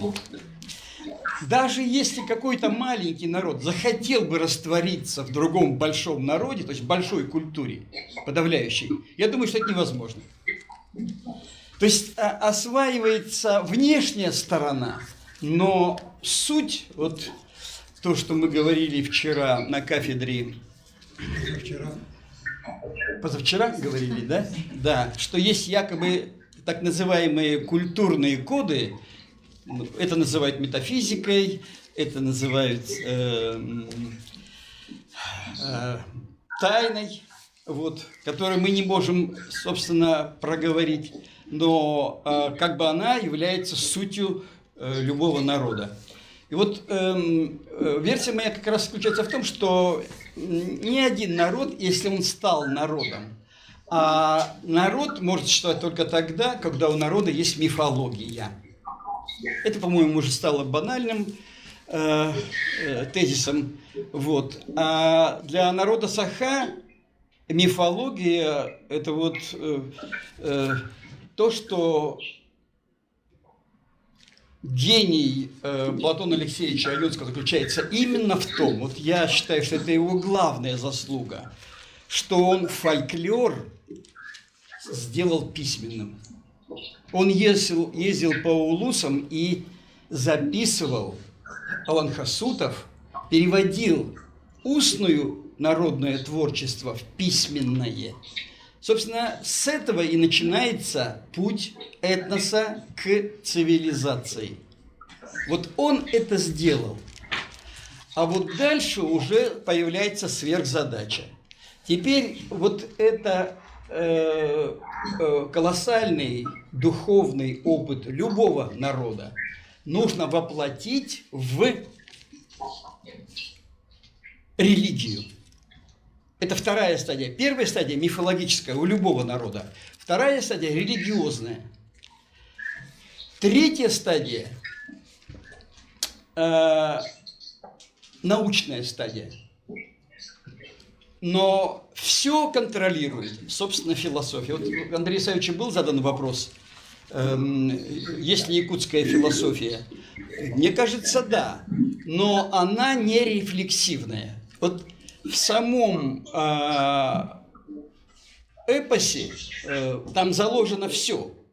Ну, как бы, вот, некоторые считают, что философия – это наука. Мне представляется, что философия – это больше, чем наука.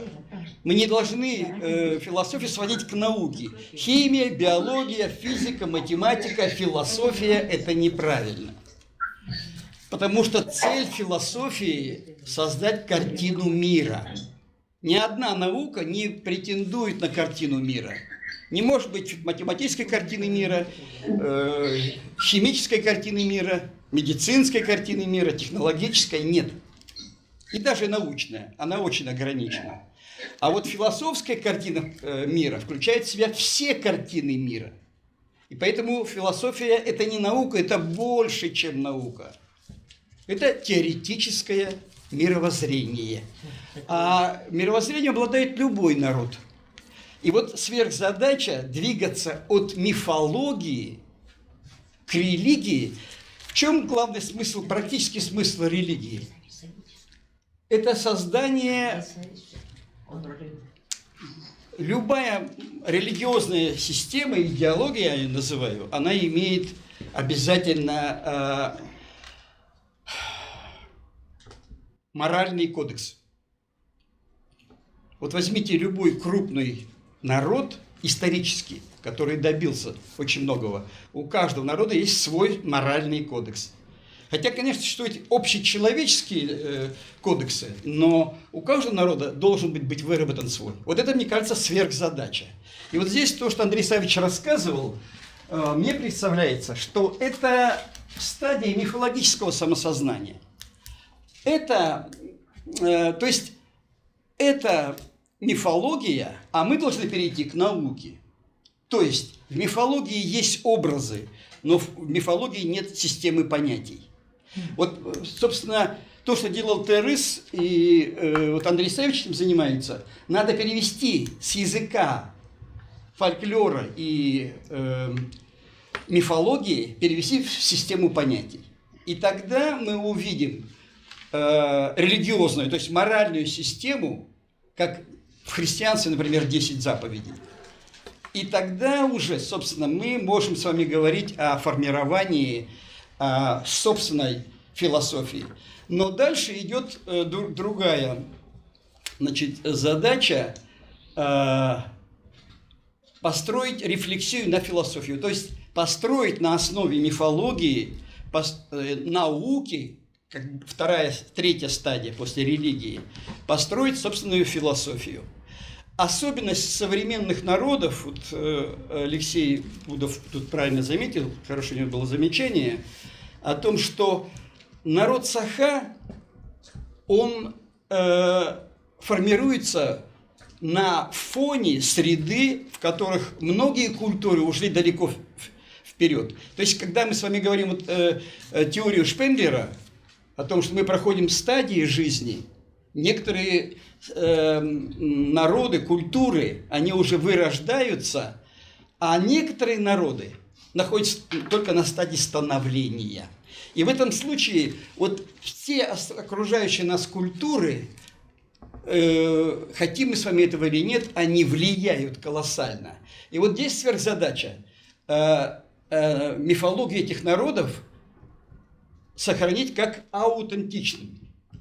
Вот сейчас вот задавали хороший вопрос о том, что как на Исехе сохраняются ли ритуалы и так далее. Мне иногда, вот знаете, мне показалось, что мы уже на ходу начинаем придумывать свои орнаменты, да, добавляем какие-то барабаны, которых у народа не было. Вот это корейский, помните, эти огромные барабаны, да?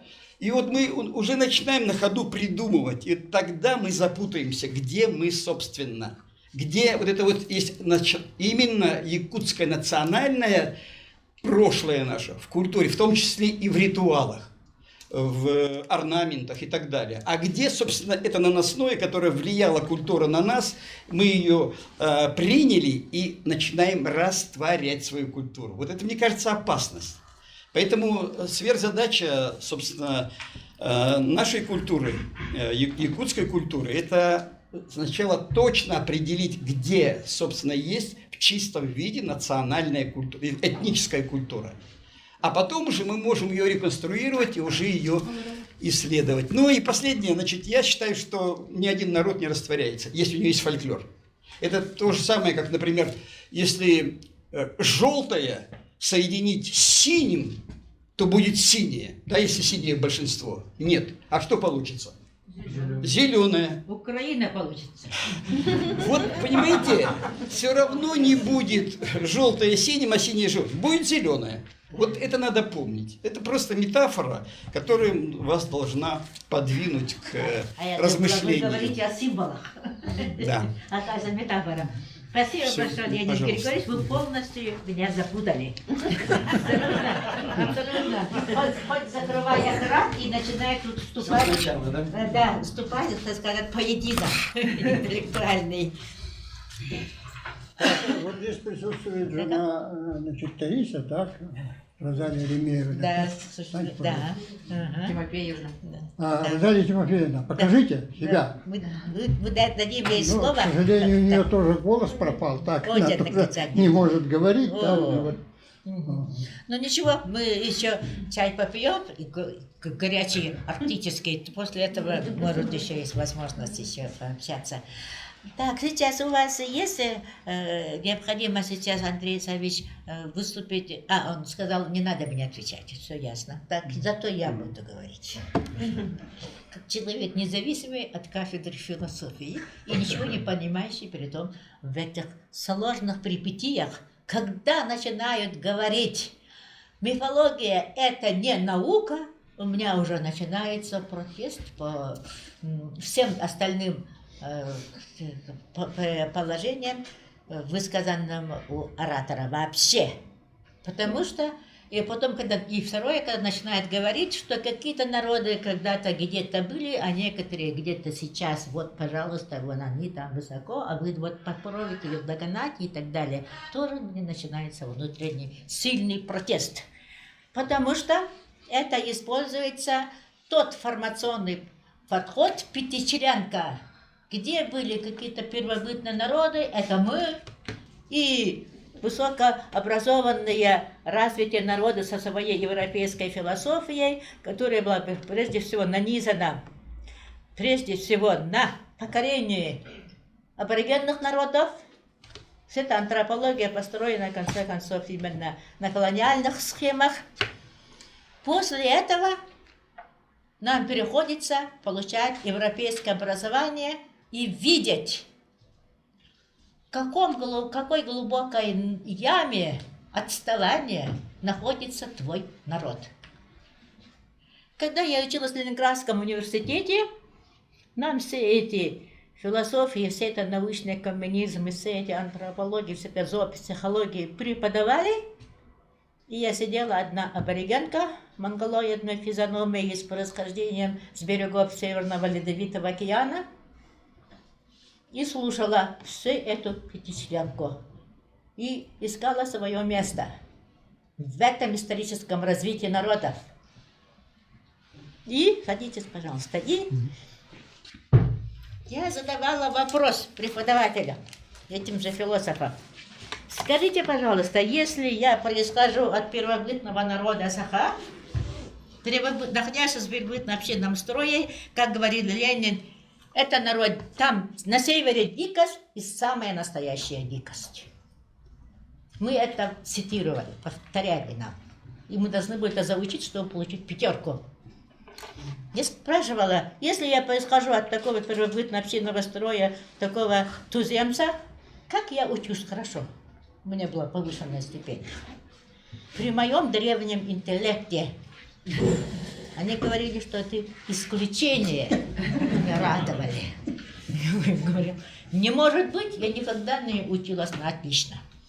Гораздо умнее меня есть люди в нашем народе. Вот, с тех пор у меня с юности сидит в это неприятие, у меня там 3 по научному коммунизму и по диалектическому материализму. До сих пор не усвоенная и, видимо, вряд ли усвою, даже находясь на таких великолепных семинарах.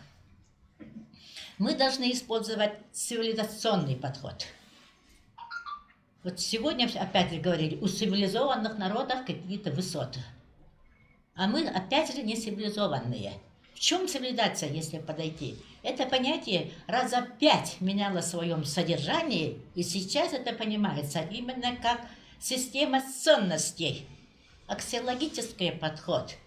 И исходя из этого аксиологического подхода, вот эти, на самом деле сейчас нам Андрей Савич представил именно наши ценности.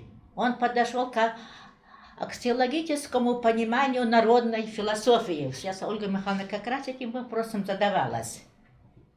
И выходит на обрядность. Обрядность – это механизм проявления наших ценностей. На том же языке мы проявляем наши экологические ценности, которые мы называем экософией. Именно жизнь по законам нашей природы, нашего культурно-природного ландшафта, никаких иных. У нас сдвоенный холод, вечная мерзлота под ногами и воздух минус 72. Вот в этих условиях созданы наши ценности взаимопомощи, гуманизма и вот кихидии, очеловечивания. В этих условиях человек может очеловечиться только в том случае, если он исповедует аю, то есть творение, креатив.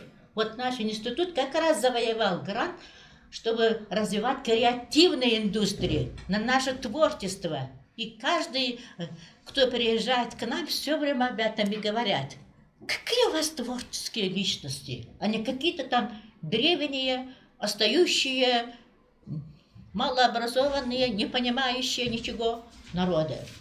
Нет, друзья, мы должны видеть наше настоящее и тем более сформировать стратегию развития, поступательного развития, позитивной идентичности только в том случае, если мы будем использовать именно аксиологический подход, исходить из ценностей наших. И реально существующие, они не имеют временного ограничения. Вот сейчас задавался вопросом философ наш Леонид. Именно этот вопрос нам задавал. От древности к будущему. Где проходит граница традиционных знаний, ценностей, моделей поведения? Что такое вообще традиция, конечно, методика? Я бы хотела задать вопрос. Где эта граница проходит, где надо сказать, вот, пожалуйста, традиция, вот, пожалуйста, инновация. Вот вы использовали барабаны японские, это почему это у вас случилось? Заберите эти барабаны, чтобы сохраниться в той традиционной культуре. Нет. Культура – это непрерывный процесс. Оно содержит в себе, если использовать тоже понятие философского, в снятом виде все, что представляет собой стратегии не только выживания, но и жизнедеятельности, мировидения всех народов, какие бы ни были на нашей планете. Вот поэтому это только колониальное мышление может видеть. Вот она традиция. Я вас оставляю, чтобы вы свой сахарный тростник все время выращивали и на этом питались. Мы хотим, допустим, якуты, которые вели традиционную хозяйственную деятельность в том понимании, которым сейчас регулируется правовыми нашими механизмами. Мы хотим сейчас вот этой креативной индустрии, мы хотим чипы, все что угодно, то, чем живет глобальный мир, при этом не теряя. Вот у Кулаковского есть огромная, на мой взгляд, ментальная ошибка. Правда, я эту книгу не читала, потом, может быть, там эта часть, как она отработана, я не знаю. Но во всех докладах, рассуждениях, касающихся философии Кулаковского, всегда выделяется, ставится как одна из приоритетных его позиций, это теория, я бы сказала, именно теория культивации. Это слияние с великим русским народом. Как можно это разделять? Вот сейчас только что Сафронеев нам сказал тоже. Каждый народ остается сам свой. Конечно, мы знаем много и теории аккультурации, и теории ассимиляции, все что угодно, много разных взаимодействий с разными народами. Разумеется, это имеется. Но если мы с вами формулируем стратегию суверенного развития этнического народа, то мы должны видеть ее как целостность, системность и нерастворимость ни при каких обстоятельствах.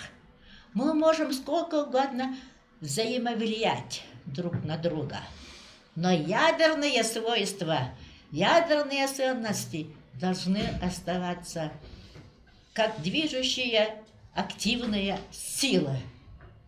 Я говорю о стратегии, не говорю о философских постулатах, которым мы все напичканы, сам каждый по-своему.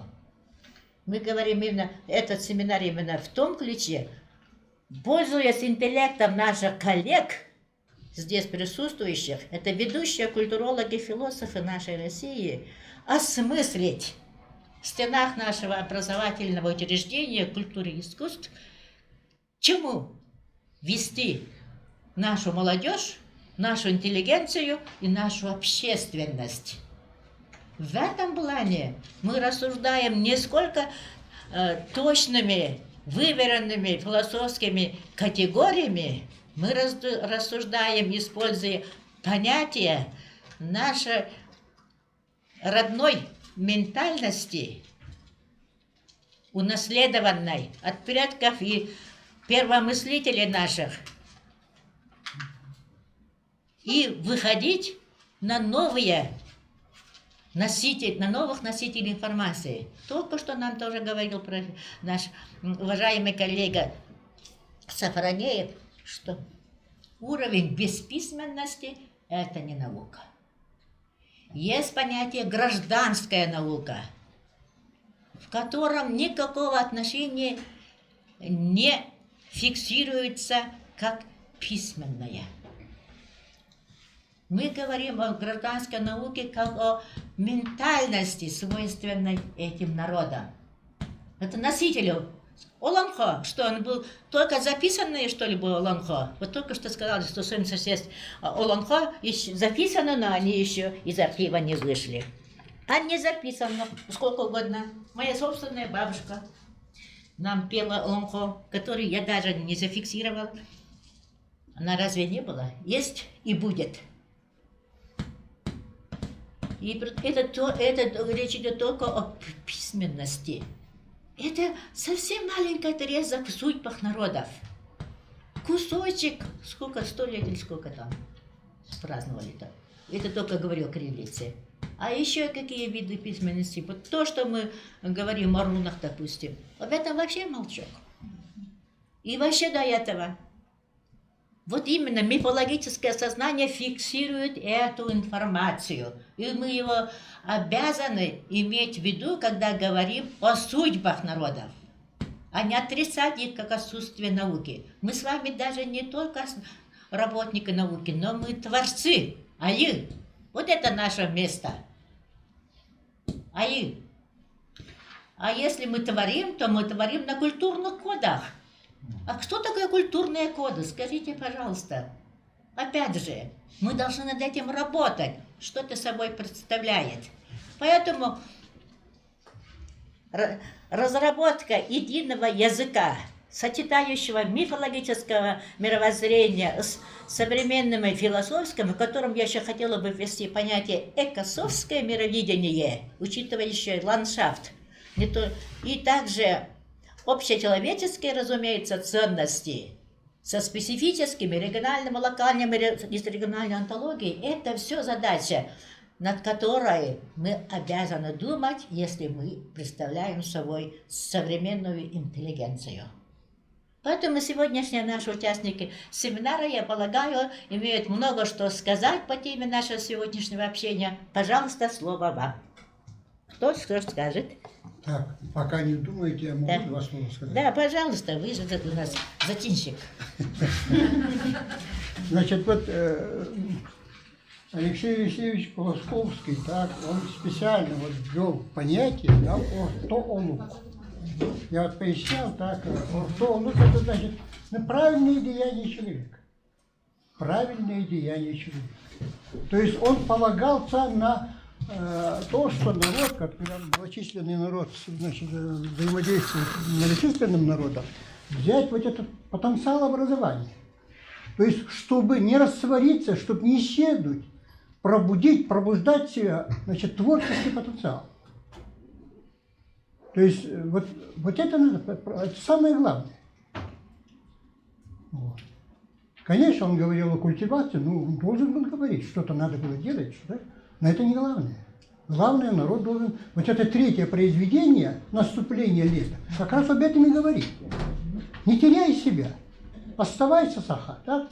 Но ты выходи из положения, пробуждая свой творческий потенциал, а не приобщаясь к тому, там, чего-то там они достигли, а к себе приобрести. Вот это самое главное в творчестве. Вот Николай, значит, Алексей Алексеевич Кулаковский. Вот просто я бы так хотел. Хорошо, спасибо, пожалуйста. Еще слово. Кто просит? Да, пожалуйста. Так. Кто первым вышла? Надежда Климовна. Пожалуйста. Спасибо большое. Очень интересная сегодня дискуссия. Но с прагматической точки зрения я бы хотела остановиться и комментировать несколько и высказать свое мнение. Я кандидат исторических наук, и чтобы понять арктическую тематику в рамках международного взаимодействия, я много потратила времени. Но сегодняшний разговор тоже я бы хотела в результатах сегодняшней дискуссии я бы хотела увидеть результаты, которые должны быть после научной дискуссии. Как я полагаю, то это должно соответствовать и отвечать концепции внешней политики, в которой написано, что Россия – это государство-цивилизация. Первое. Второе – в евразийском пространстве. Это второе. Как международники мы все-таки пытаемся понять, как народности Российской Федерации вписываются в этот цивилизационный процесс. И если Андрей Савич, как представитель философии формалистов, продолжающий идеи Тынянова, мне кажется, в рамках концепции российского цивилизационного подхода было бы правильно обратиться к ревизии литературной эволюции в самом якутском обществе, потому что язык всегда в самом себе и для себя. И в этом смысле мне кажется, что, продолжая эту идею и символические структуры, которые сегодня существуют и в рамках власти, и в рамках вне власти, такие интересные мысли, как, вот, например, вы обращаете внимание на то, что какие поведенческие реакции должны быть. В настоящее время, находясь в различных филологических семинарах на русском, на английском, на якутском языках, я понимаю продолжение философии феноменологии, которая сегодня бурно обсуждается и пытаются понять, в чем феномен поведения северян, ну, например, в Северной Европе. Это очень интересно сегодня дискутируется в рамках культурологических различных направлений. Поэтому мне кажется, что было бы хорошо все-таки прагматически подойти к этому вопросу, это во-вторых, и начинать фиксировать вот эти последние 30-летия культурологической литературной эволюции, распространения идеи Айы, Олонхо для всех жителей якутян и обязательно ввести в образовательную основную программу эту дискуссию. Когда вы начнете разрабатывать эту программу, мне кажется, что как раз появится сама платформа, где можно это постоянно уточнять. Спасибо. Поэтому для меня сегодня очень интересная состоялась дискуссия с философами, но с точки зрения прагматического подхода мне бы хотелось сделать такое свое, разделить с вами свое такое мнение. Спасибо большое. Спасибо. Пожалуйста, Ольга Михайловна, вас слушаем.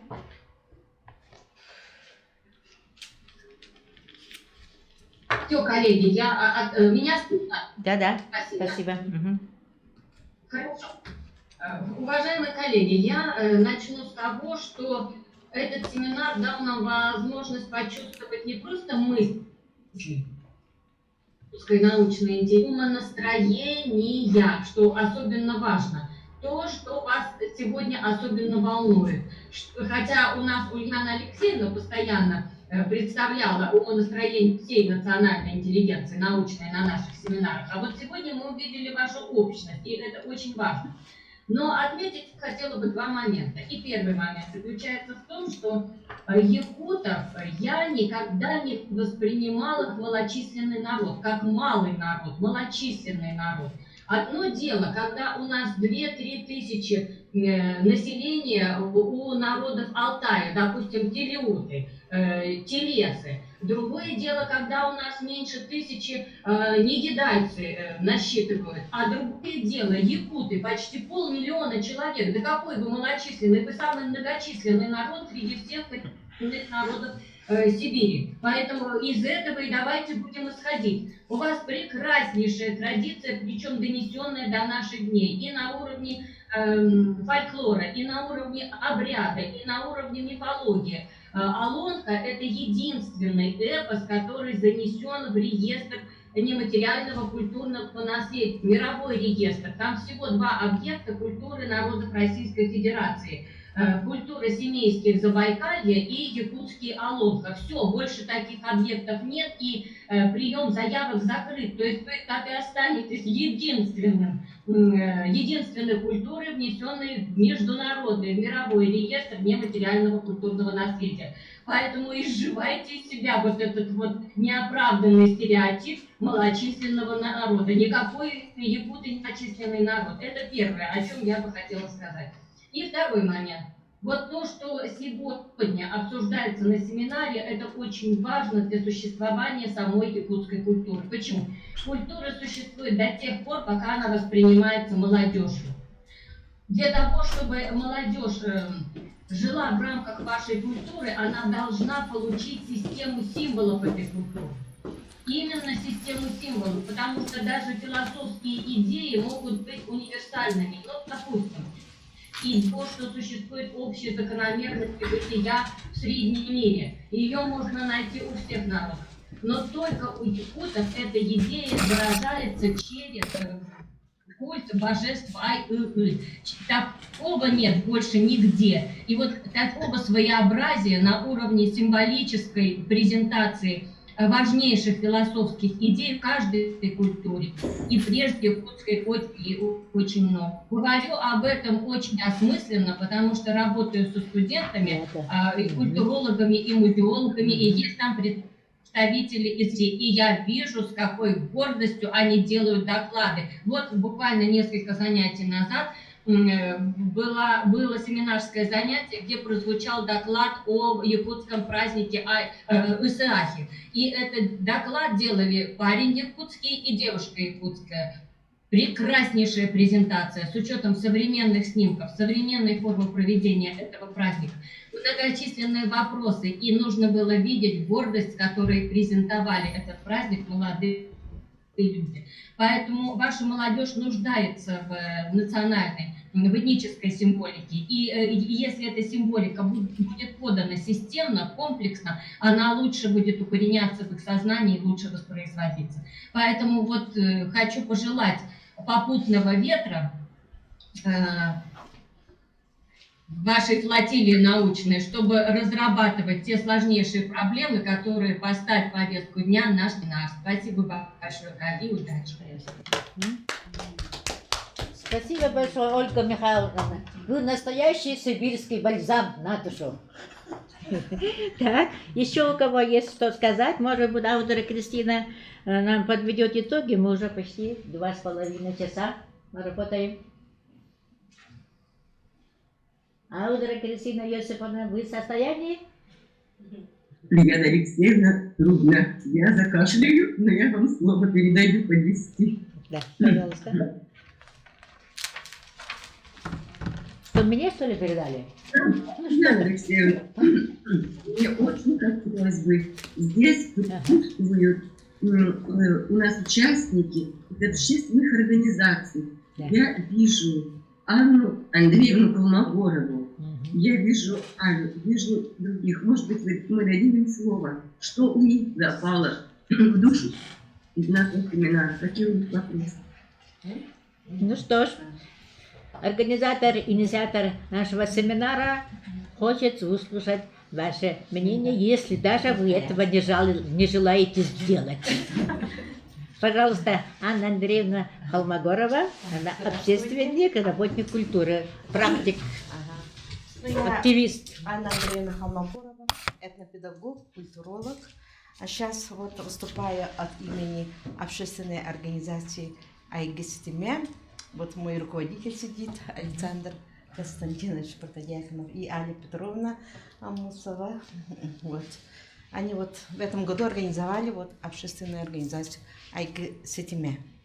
И мы, вот общественники, очень благодарны организаторам этого семинара, секции философии и культуры и культурологии Дома ученых имени Горького РАН города Санкт-Петербурга и Арктическому государственному институту культуры и искусств города Якутска за такой актуальный, жизненно важный для нашего времени семинар. Мне вдвойне отрадно, что сегодняшняя тема нашего круглого разговора касается монографии Лазаря Андреевича Афанасьева «Терис. Философия Колокольского», с которым я долгое время тесно с ним общалась, и он является для меня моим учителем и наставником. Лазарь Андреевич Афанасьев создал природосообразную систему народа Саха, котором каждому календарному периоду подходят определенные обряды, определенная тематика песен, танцев, узоров, определенные виды народных промыслов. И вот круговорот традиций по народному календарю, это, по-народному каждый год повторяется. И работа таких ученых, философов, как Андрей Савич Савинов, очень помогает нашей работе. Так как сегодня мы затрагиваем вопрос о региональном антологии, хочу привести практические примеры моей совместной работы с регионами России.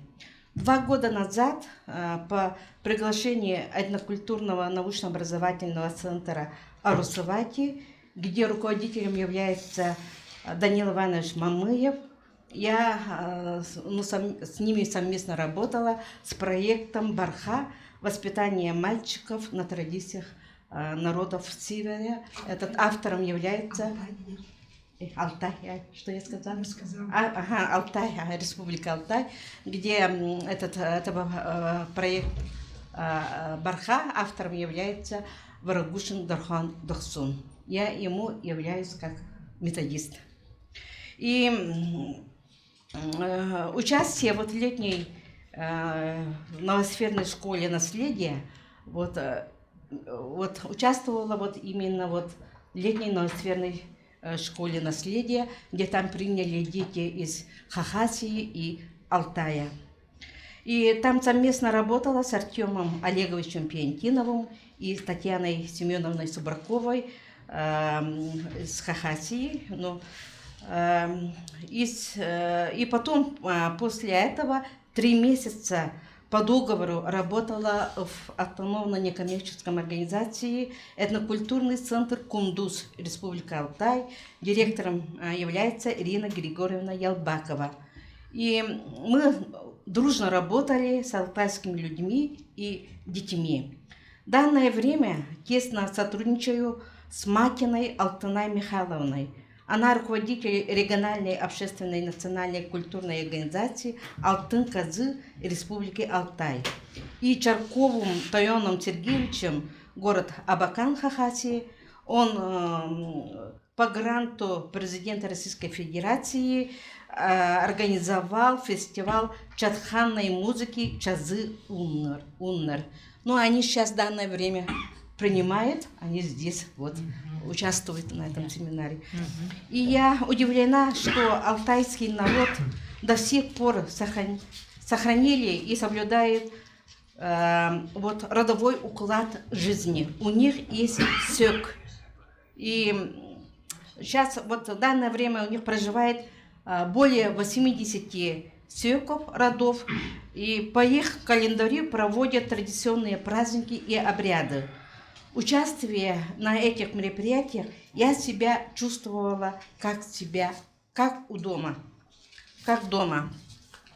И по всей этой работе сильным подспорьем стала для меня система, созданная на менталитете своего народа по учению Айи Юрага, белого творца, по философии Кулаковского, где автором является Лазарь Андреевич Афанасьев.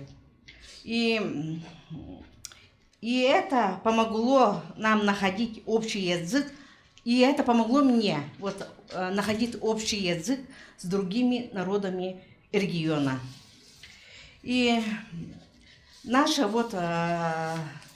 общественная организация Айгы Ситимя, в котором начали применять народный календарь, соответствует ритму и устройству жизни северных народов нашей республики. И в проектных работах пользуем материалы, описанные в Апице Аламха, и научные разработки Лазаря Андреевича Афанасьева «Тарис Айи Юрага», «Белое божество», и монографию философии Кулаковского. И у нас есть очень много работ по этнокультуре, по этнопедагогике, и мы эти материалы тоже мы в своей деятельности пользуемся. Для углубления совместной работы и установления сетевого партнерства нам, практикам, нужны совместные экспедиции для изучения быта и культур народов севера России. Например, доктор социологических наук Ульяна Алексеевна Винокурова нам оказывает большую поддержку. Ее знание как ученого очень помогает нам для реализации идей нашей общественной организации. И мы благодарны доктору философских наук Аудору Кристине Иосифовне за проведение такого чудесного семинара. Спасибо большое. Настоящий методист, да? Все разложила. Какую пользу они могут от нашего семинара взять? Мы даже о полезности и не думаем. Главное, интеллектуально как-то взаимодействовать. Хорошо, еще у кого есть что сказать? Мария Маркеловна, у вас какие-то мысли есть? Вы как даже не мифологически мыслящий человек, а мыслящий категориями искусства, театрального искусства. Будьте добры. Преподаватель кафедры театрального искусства нашего института, творец всех этих наших, как сказать-то, нового видения взаимодействия народов на основе их культурных кодов. Очень кратко. Добрый вечер. Очень интересная, такая полезная во всех отношениях и для работы нашей, и для общения с нашими студентами. Дело в том, что на нашей кафедре учатся ребята из Тувы, Алтая и Якутии. И поступили они в период пандемии в 2000 году. Мы их принимали в режиме онлайн. Но оказалось, что это очень хорошие, очень талантливые ребята к нам поступили. Был очень большой конкурс. И уже когда мы их набирали, мы с художественным руководителем курса Андреем Савичем Борисовым уже тогда задумали, у нас была идея поставить Олонхо спектакль по мотивам эпосов трех народов. И вот, когда мы вошли в программу «Приоритет 2030», это стало возможным. И 22 мая 2023 года вот здесь, в нашем институте, вот в камерном зале состоялась эта премьера этого спектакля, где мы предприняли попытку соединения трех разных эпосов в один спектакль. Ну вот Ульяна Алексеевна была свидетелем этого события, и думаю, что это очень хороший опыт для нас. И вот то, что мы сегодня услышали, Андрей Савич, кстати, преподавал же у нас в институте, вел философию, работал с нашими ребятами, тоже с актерами. И мне кажется, это очень, коррелирует с нашей работой именно практической. И то, что вот этот диалог культур, о котором мы сегодня говорили, о взаимодействии культур разных народов, и то, что на самом деле, вот этот опыт показал, что изучая культуру другого народа, на самом деле мы изучали культуру свою. Вот ребята наши, например, начали именно с лингвистического пространства. Первое, что они начали делать, это, конечно, изучать язык друг друга. Сейчас мы все там говорим на 4 языках: на алтайском, якутском, тувинском и на русском языке. Вот. Собственно, спектакль наш шел и вот на этих 4 языках основных, которые сложились на нашем курсе. Вот. И поэтому, конечно же, с работами Кулаковского, вот, который обозначил сегодня Андрей Исаевич, мы тоже работаем. Вот в театре Олонхон, например, был поставлен спектакль «Сон шамана», где я тоже принимала участие в создании этого спектакля. Над поэмой Саин Калита, вот, «Наступление лета», да, помните, да, Ульяна Алексеевна, мы тоже по рекомендации Ульяны Алексеевны тоже я обращалась вот к этому произведению, но пока мы его на сцену, так сказать, языком сцены мы его еще не воплотили. Вот. А, конечно же, вот эти вот произведения, которые знает, наверное, каждый человек, это «Письмо к интеллигенции» и «Сон шамана», это, конечно, те произведения, которыми мы, наверное, вот руководствуемся, и они, ну, как бы лежат в основе, ну, как бы всей нашей работы, да, и мы время от времени все равно вот обращаемся либо в качестве материала для сценической речи. Ребята постоянно эти произведения есть в нашем репертуаре, и к «Письму к интеллигенции» тоже ребята читают либо как постановки, либо как просто мы уже обращаемся, чтобы найти какие-то наши ориентиры. Вот, спасибо большое за такой прекрасный семинар с участием ведущих наших ученых вот, из нашей страны. Спасибо большое. Спасибо. Да. Ну что ж, значит, мы тогда попросим теперь Елену Юрьевну Ажееву. Она организатор научной деятельности в нашем институте. Плюс еще она у нас, полагаю, выразитель, носитель культуры нашего братского бурятского народа. Соседка. Тоже Да, конечно, мы все работаем спонтанно, это диалоговый режим. Ну, спасибо большое, что пришли к нам на научный семинар. Очень интересный. Да. Я как бы относительно имею отношение к философии.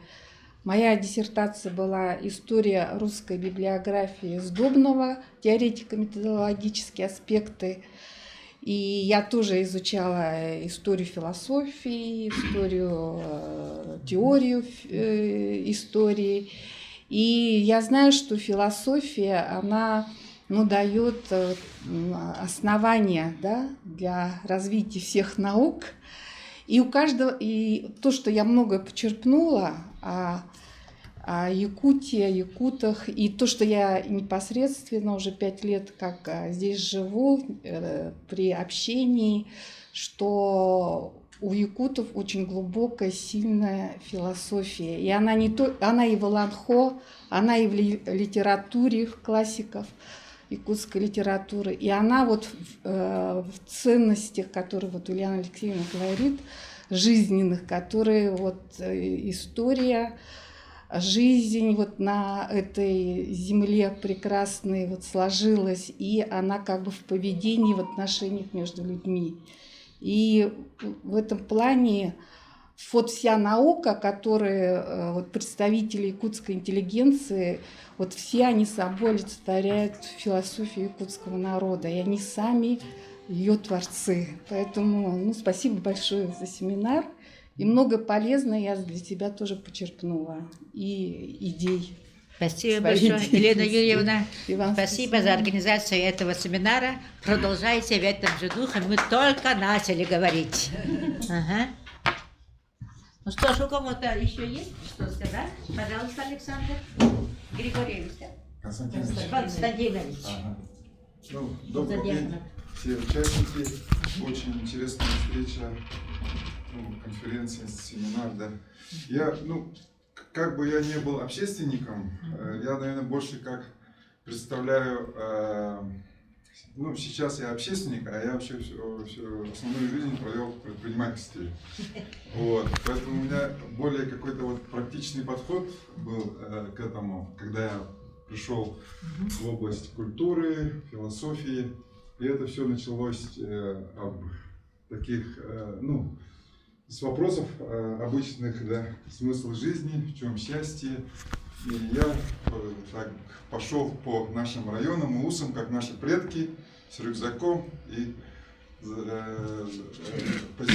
общаясь с нашей природой, с народом, да, я понял, что вот из этого вопроса, поставил конкретный вопрос, в чем счастье жителя Саха, Якутии, да, и когда начал находить ответы в этом вопросе, увидел, что, так как мы живем жили обычной жизнью, работа, дом, работа, мы не замечаем все эти прекрасные, всю красоту внутреннего мира, как говорят, живем внешним миром, да, в материалистическом мире или как там. Я научными терминами не владею, да, но как я понял, здесь очень много глубоких смыслов, и оно у меня, оказывается, внутри это все есть, и в каждом человеке, в каждом народе это все заложено.